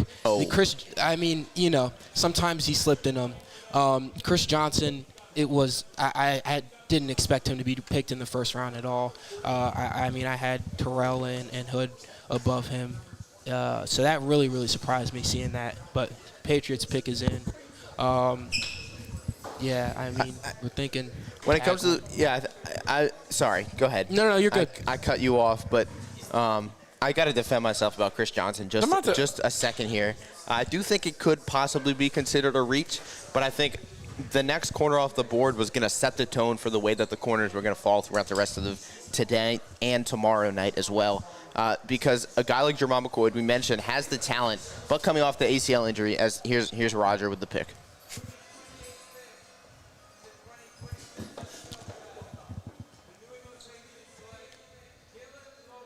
Lomu, and this is what I put in your head, Dan. Yeah. Lomu to the Patriots.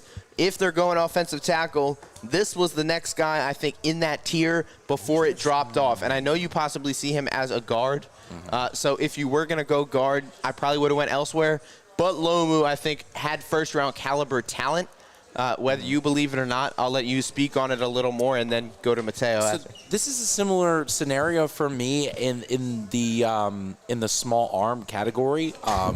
He is a little bit in the build of of our boy Will Campbell, but he does have raw talent. Early stages of great strength and development, good balance, quick feet, lands quick and well-timed punches with his hands.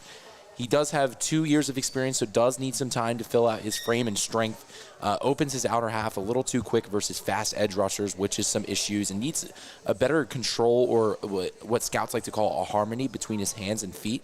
But again, good frame. Will have time to fill it in. Very athletic, different punch approaches, and he can handle a blitz really well. He's still under construction, but someone that can turn the corner if he can upgrade his pad level and fill out the rest of his big frame. A lot of passing plays that Utah ran this year were quick passes almost out of the wing formation that rely a lot on misdirection. So on film, it's a bit difficult to find him in isolation film in a passing set, but he does handle the pressure quickly. So he's an intriguing prospect to watch. He's someone that I've grown a liking to as I've continued to watch. He could make that shift to guard, but he's dynamic, and he's gonna help out a lot in the misdirection run game. It's gonna be interesting to see how he holds up in the pass protection game. Yeah, I mean, absolutely right. Did you just button me? Sorry, I've been.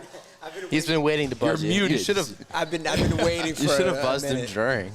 Yeah, but it wouldn't be the same. Go ahead, Mateo. I'm sorry. No, it's all good. I mean, this is absolutely a position in need for these Patriots. We all saw how the Super Bowl. Sorry. I also got to get. Go ahead. No. I want to hear what you have to say about this. You seem very opinionated. No, I mean, go ahead, Jason. No, you're on the board here. You're our guest. I just, it's only fair. But you mentioned a good point about the Super Bowl. Tell me more about that. Yeah, I mean, it's absolutely a position in need.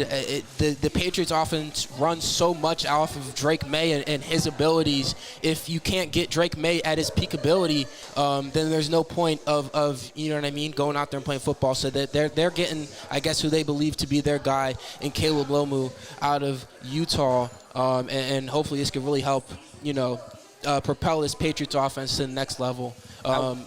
I will say I did debate pressing the button again, like just as a joke, because I was like, it seems like an easy layup in that moment. But now the Chiefs are on the clock and their pick is already in. Do you have a direction here and what you think they go? Well, okay. First things first. I want to thank the Chiefs for being the only one of my 3 draft picks who actually stayed at their original pick. So thank you, Kansas City. I really do appreciate it.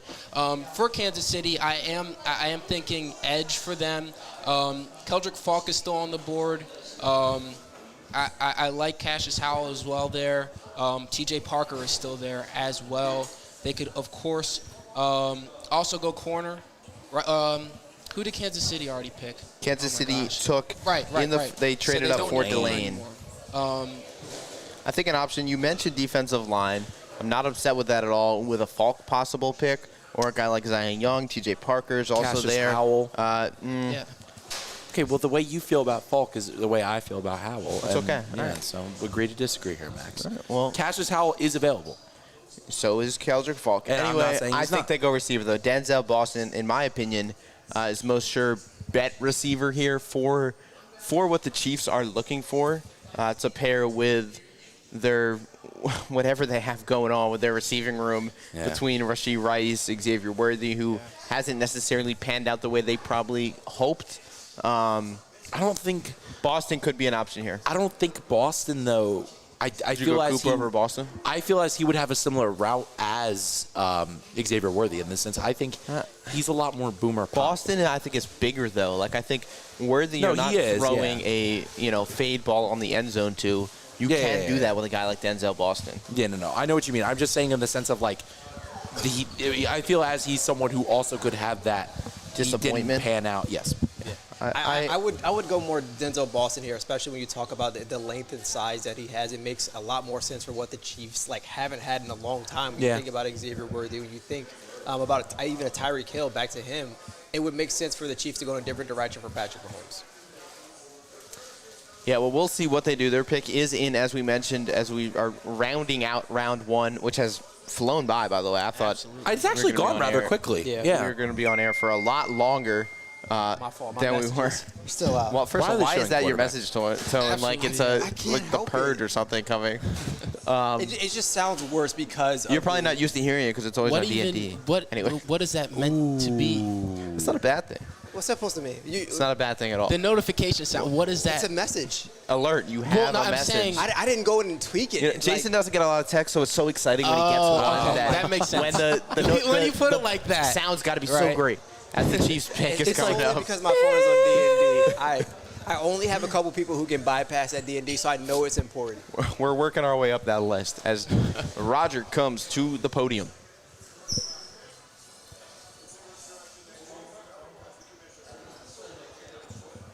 Look at him. He's so tough.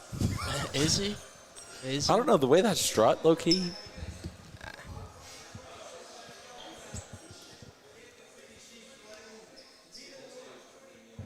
What do you say?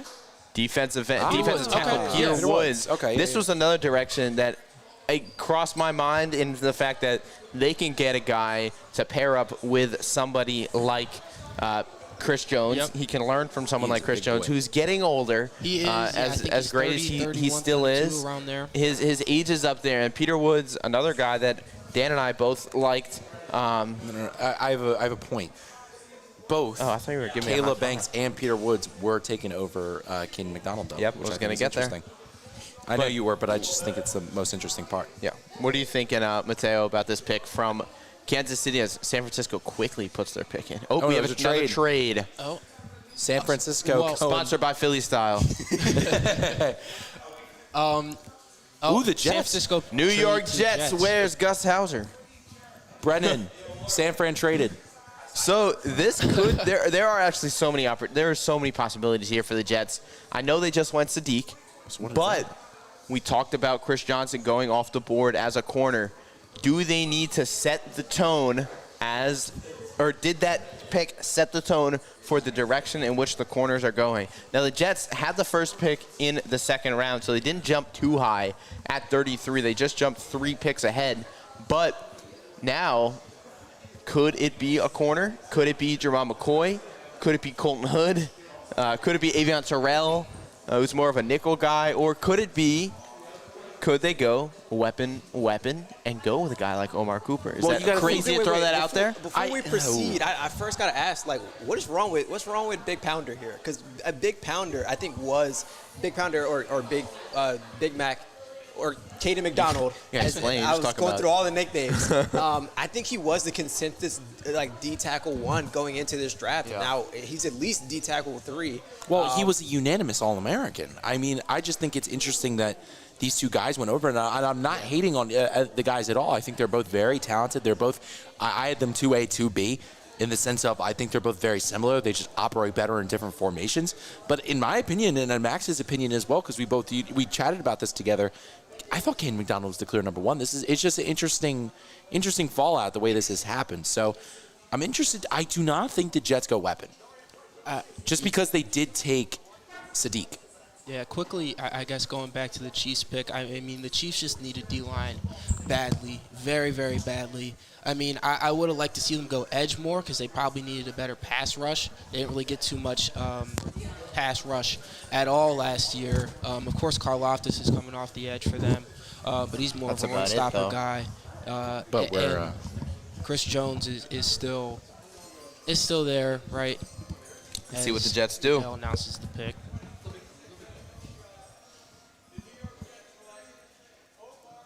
There it is. Weapon. Omar Cooper Jr. went to Indiana, goes to the Jets. Somebody that I thought could possibly be the pick at 16 for the Jets. And this is a home run draft right now for the Jets, and I can't believe I'm saying that out of my Gus. mouth. He's so happy. Gus is so happy. He's trying not to give too much, is Gus, but David Bailey, Kenyon Sadiq, and Omar Cooper Jr. Geno Smith, can he take them to the promised land with these weapons? Well, we'll see, because I Eric will Glenn say, thinks so. Omar Cooper Jr. is a big step in the right direction when you think about it, especially the biggest thing I've seen from him is the run after catchability. You're still getting someone who can be a top performer for you, but I think the run after catchability makes him especially dangerous and a big threat when you consider what he can do at the NFL level. But yeah, you mentioned Max. I think he definitely was someone that the Jets were looking at a lot earlier, mid draft at 16. That's where I saw a lot of mock drafts for him. So it's interesting to see him still here at 30, and I think it's a perfect fit for the Jets. Yeah, I mean, this Jets offense is starting to look a little bit better and better. Of course, Geno Smith is going to be their quarterback this year, and I honestly I think he's probably in a better situation now than he was in last year in Las Vegas. So he'll really get a much better opportunity to prove himself, which is insane that I'm saying this about the New York Jets. That's good. That's a great point. Yeah. So this is really. The Jets are going all in on Geno Smith for this 1 year, at least, right? This 1 year. I also like Cooper Jr.'s compatibility with Garrett Wilson. I think it's a nice fit. I think Cooper Jr. is quick. I think he slots as a really nice wide receiver too, and I think Garrett Wilson obviously is just a monster in his respective field. So I really enjoy it. I enjoy the pick. Little side note here: we talked about the trades, the amount of trades that we might see in this first round. This has been crazy. Up to 7 now, based on these trades in the end. More recently, there it is. Only saw the Chiefs and the Browns move, and then the Cowboys and the Dolphins move in that top 15, and then the Eagles. Howie Roseman started things back up again. Wait, the Titans? No. It says the Titans are on the clock. It says the Titans are on the clock, but it says the Bills pick is in.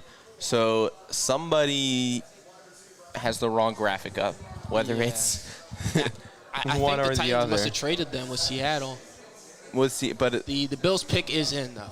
Yeah, it is the Bills picking here at That's the Titans. 31. It is Titans colors now that you mentioned it. All right. We didn't get a trade alert here, but the Titans. All right, we're getting word from outside. Yeah, there it There is. All The right. Philly style trade alert. Took them a while to get moving the graphic from up. 35 up to 31. My So notes Tate. at this point are simply for display. I think we might go defensive did end. not expect Could all we this could to we see a happen. Caden McDonald here?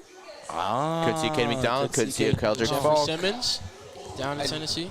A Dramad McCoy if they're confident. They need a line more than anything else. I mean, they went and got oh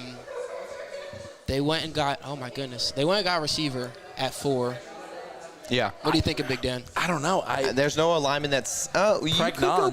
DeSantis or Pregnon here. Yeah, I like the guard is a guard is a vulnerable position for them. I like both Basantis and Pregnon. I wouldn't at all be surprised if they go Basantis here. I honestly kind of like that pick for them. This is interesting. Especially to see them trading up. I don't know. We'll see. I'm intrigued. A lot of these teams are trading up that I feel like didn't really need to trade up. That Miami pick, they didn't need to trade up at all.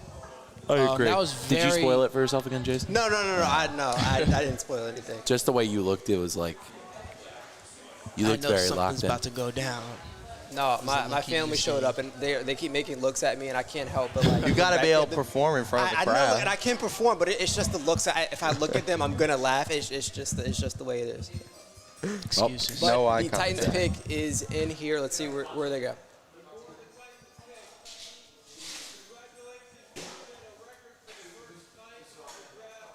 I feel like we hear this every year. Yeah, I'm like, oh, Wait, like, what was the record? I don't know.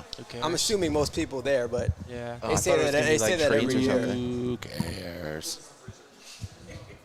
Goodell Yap session right now.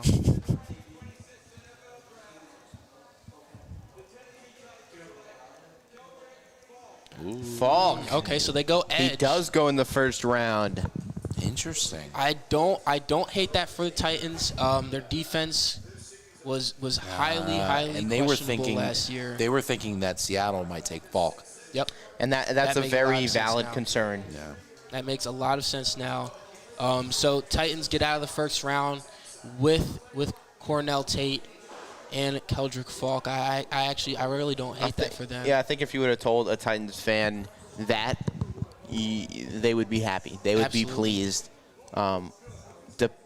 Maybe they would be a little confused. That They Tate- definitely need to go O-line tomorrow. Yeah. Definitely.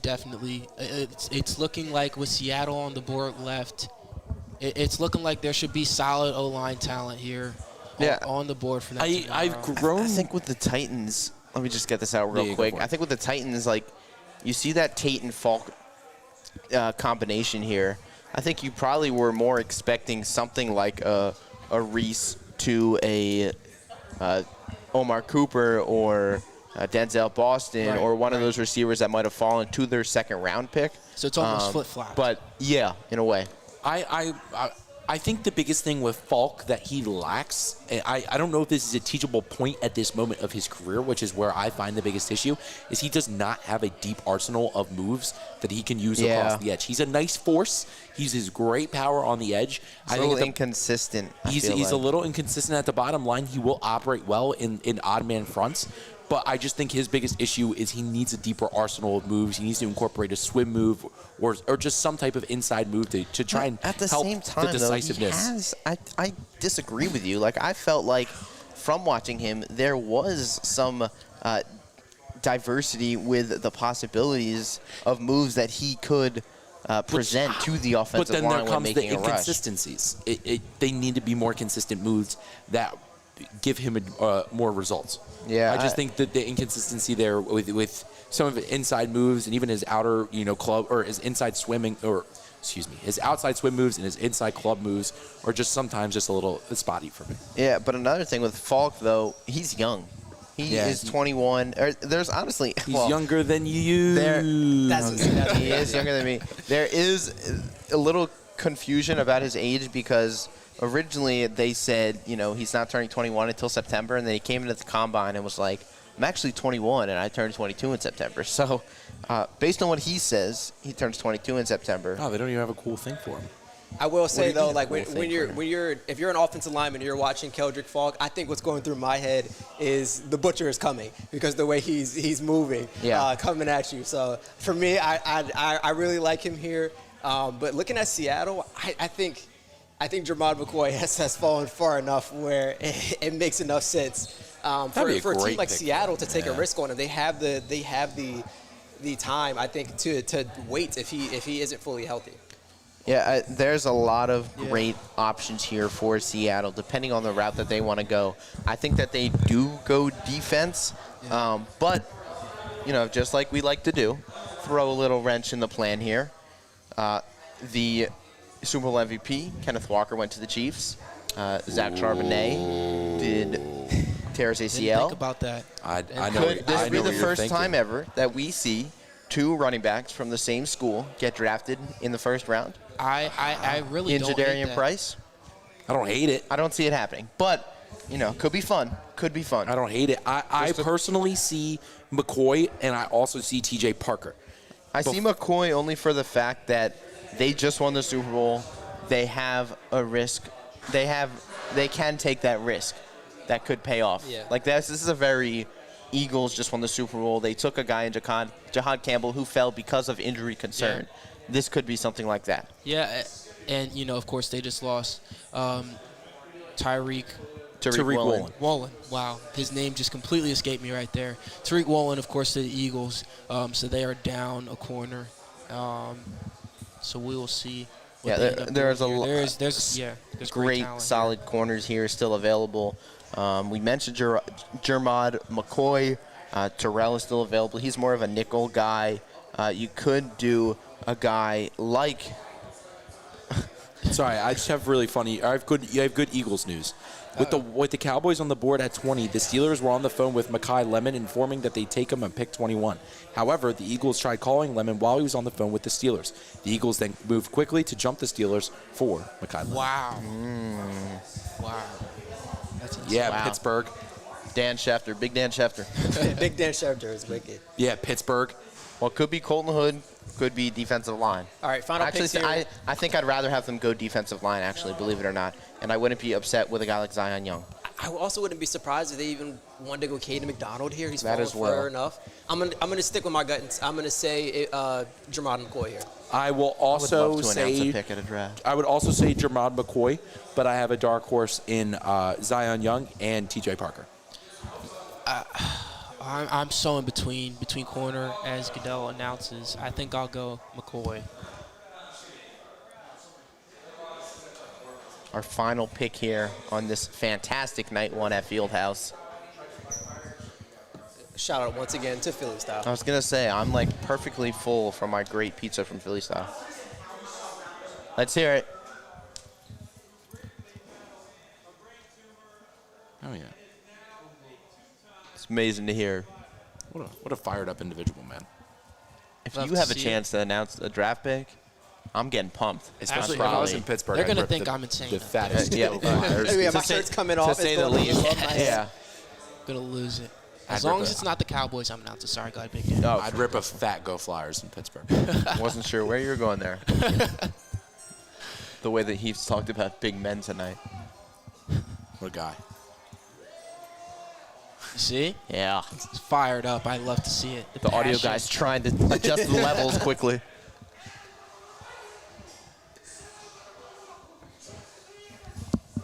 Yes, sir. I love What this. a guy. This guy's a stud.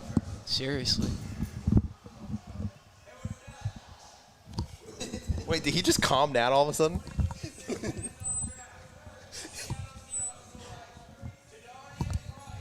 Whoa! So it did happen. It happened. I told you, watch It out for the happened. What a curveball. Wow. Two What a call. running backs Wow. go in the first Price. round, both from the same college. No way. Jadarian Price. Look at this at guy, the so end tough. of the first round, and this is a fantastic Wow. pick from Seattle. What Jason, a way you to want to tell end me the about first it? round. Yes. Okay, so, and look, I had Jadarian Price as the number 2 running back in this class. I think he's so talented, and a lot of the talk was like he's the power option to Jeremiah Love's speed option, but I think he still has a lot of speed. He has a lot of versatility, and you can do him in a pause. You can move him around in a lot of different ways in the same way that you can Jeremiah Love, where you can have him as a pass option. He's still that very physical back where he breaks a lot of tackles, but he still has a speed option, which to me makes him very dynamic to me. This is crazy. I'm just shocked. I'm just shocked that 2 running backs on the same team. I'm stunned. I'm Of course, stunned. yeah, Seattle's doing this, of course, after they lose Kenneth Walker to the Chiefs during the offseason. They weren't really willing to pay him, what he was asking. So they get their replacement in the draft. Yeah, this is one of the craziest first rounds I think I've ever witnessed. I mean, absolutely. I think just all across the board, this one was full of just random surprises and a lot of movement. A ton of movement. Just who could have thought? Who could have thought 2 running backs? Me, from my the same mock was school? perfect. Your mock was not perfect. Yeah, sure. Anything but perfect. Seriously. But as we wrap things up tonight, let's look at some names for tomorrow quickly. Yeah. Best available, Jermon McCoy. As yeah. mentioned, EMW, as you like to call him, Emmanuel McNeil Warren, Denzel Boston, still there for a team possibly like the Raiders. Also, some more corners, Terrell, Hood, and then edge defenders, TJ Parker, Zion Young, Cassius Howell, and then even defensive line, interior defensive line in Cade McDonald. This is right there staring at me. Christian Miller also. I could go on and on. Basantis for offensive, if we're looking at offensive linemen, I would have thought another guard went in the first round, to be honest with you, whether it was Basantis or Pregnon. Didn't happen. I think. But we got a lot. And even linebacker. Only Sonny Styles went. C.J. Allen and Jacob Rodriguez sitting right there. We see a lot of first-round reaches, and I think this year, was plenty. Yeah. Ty Simpson, yes. I think, was the biggest. Highlight of the first round. I think Malachi Lawrence, that was a huge reach. Rutledge, as much as I do like him, was a reach. And even as much as you like him, I think Chris Johnson was a slight reach.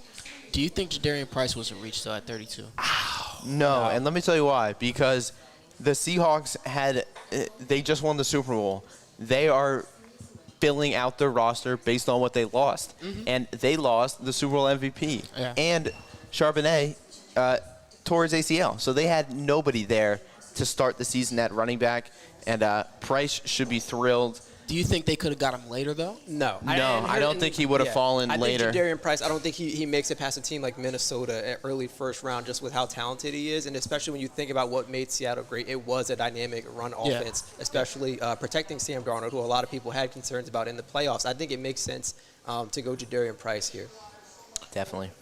Well, Mateo, thank you very much for joining us. Thank you, guys. Got You'll 2 be extra on early picks, too. tomorrow. Yeah, I will be here to start off the second round. So we'll have you on tomorrow night. We are on here tomorrow night, an hour earlier, as the second round starts at 7 p.m. We'll be on air around 6:30 or 6:45-ish. But make sure you tune in or come through. We're here at Fieldhouse. Nice open setup. Watch the draft. Chill. And have a good time with us all. But, fellas, yeah, I mean, just did our thing today. It was a really fun first round. A lot of unexpected picks and trades. I think Carnell Tate was really the start of the mayhem. And really happy we got to stream that because this was chaotic, but it was worth the prep. Definitely. Well, the real work starts tomorrow when the second and third round of the NFL draft continues. But here at Fieldhouse, as we sign off, do you want to give some final words, or I'm happy to close this out? Yeah, no, I'll close this out. As always, thanks for listening. Thanks once again to Fieldhouse for giving us this amazing space. And, of course, thank you to Philly Style for your amazing pizza because we would be going hungry if not for Philly Style. But that's going to do it here for Draft Show Thank you to Night Lillian 1. for producing. Thank you, yes. Lillian. Oh, a shout out Miss Erica as well for the stickers. Always shout out Miss I was like, Erica. I'm missing somebody. We should just end on that. Shout out Miss Erica. Boom. Shout out Miss Erica. That'll do it for night 1. Stay tuned for night 2 tomorrow at 7 p.m.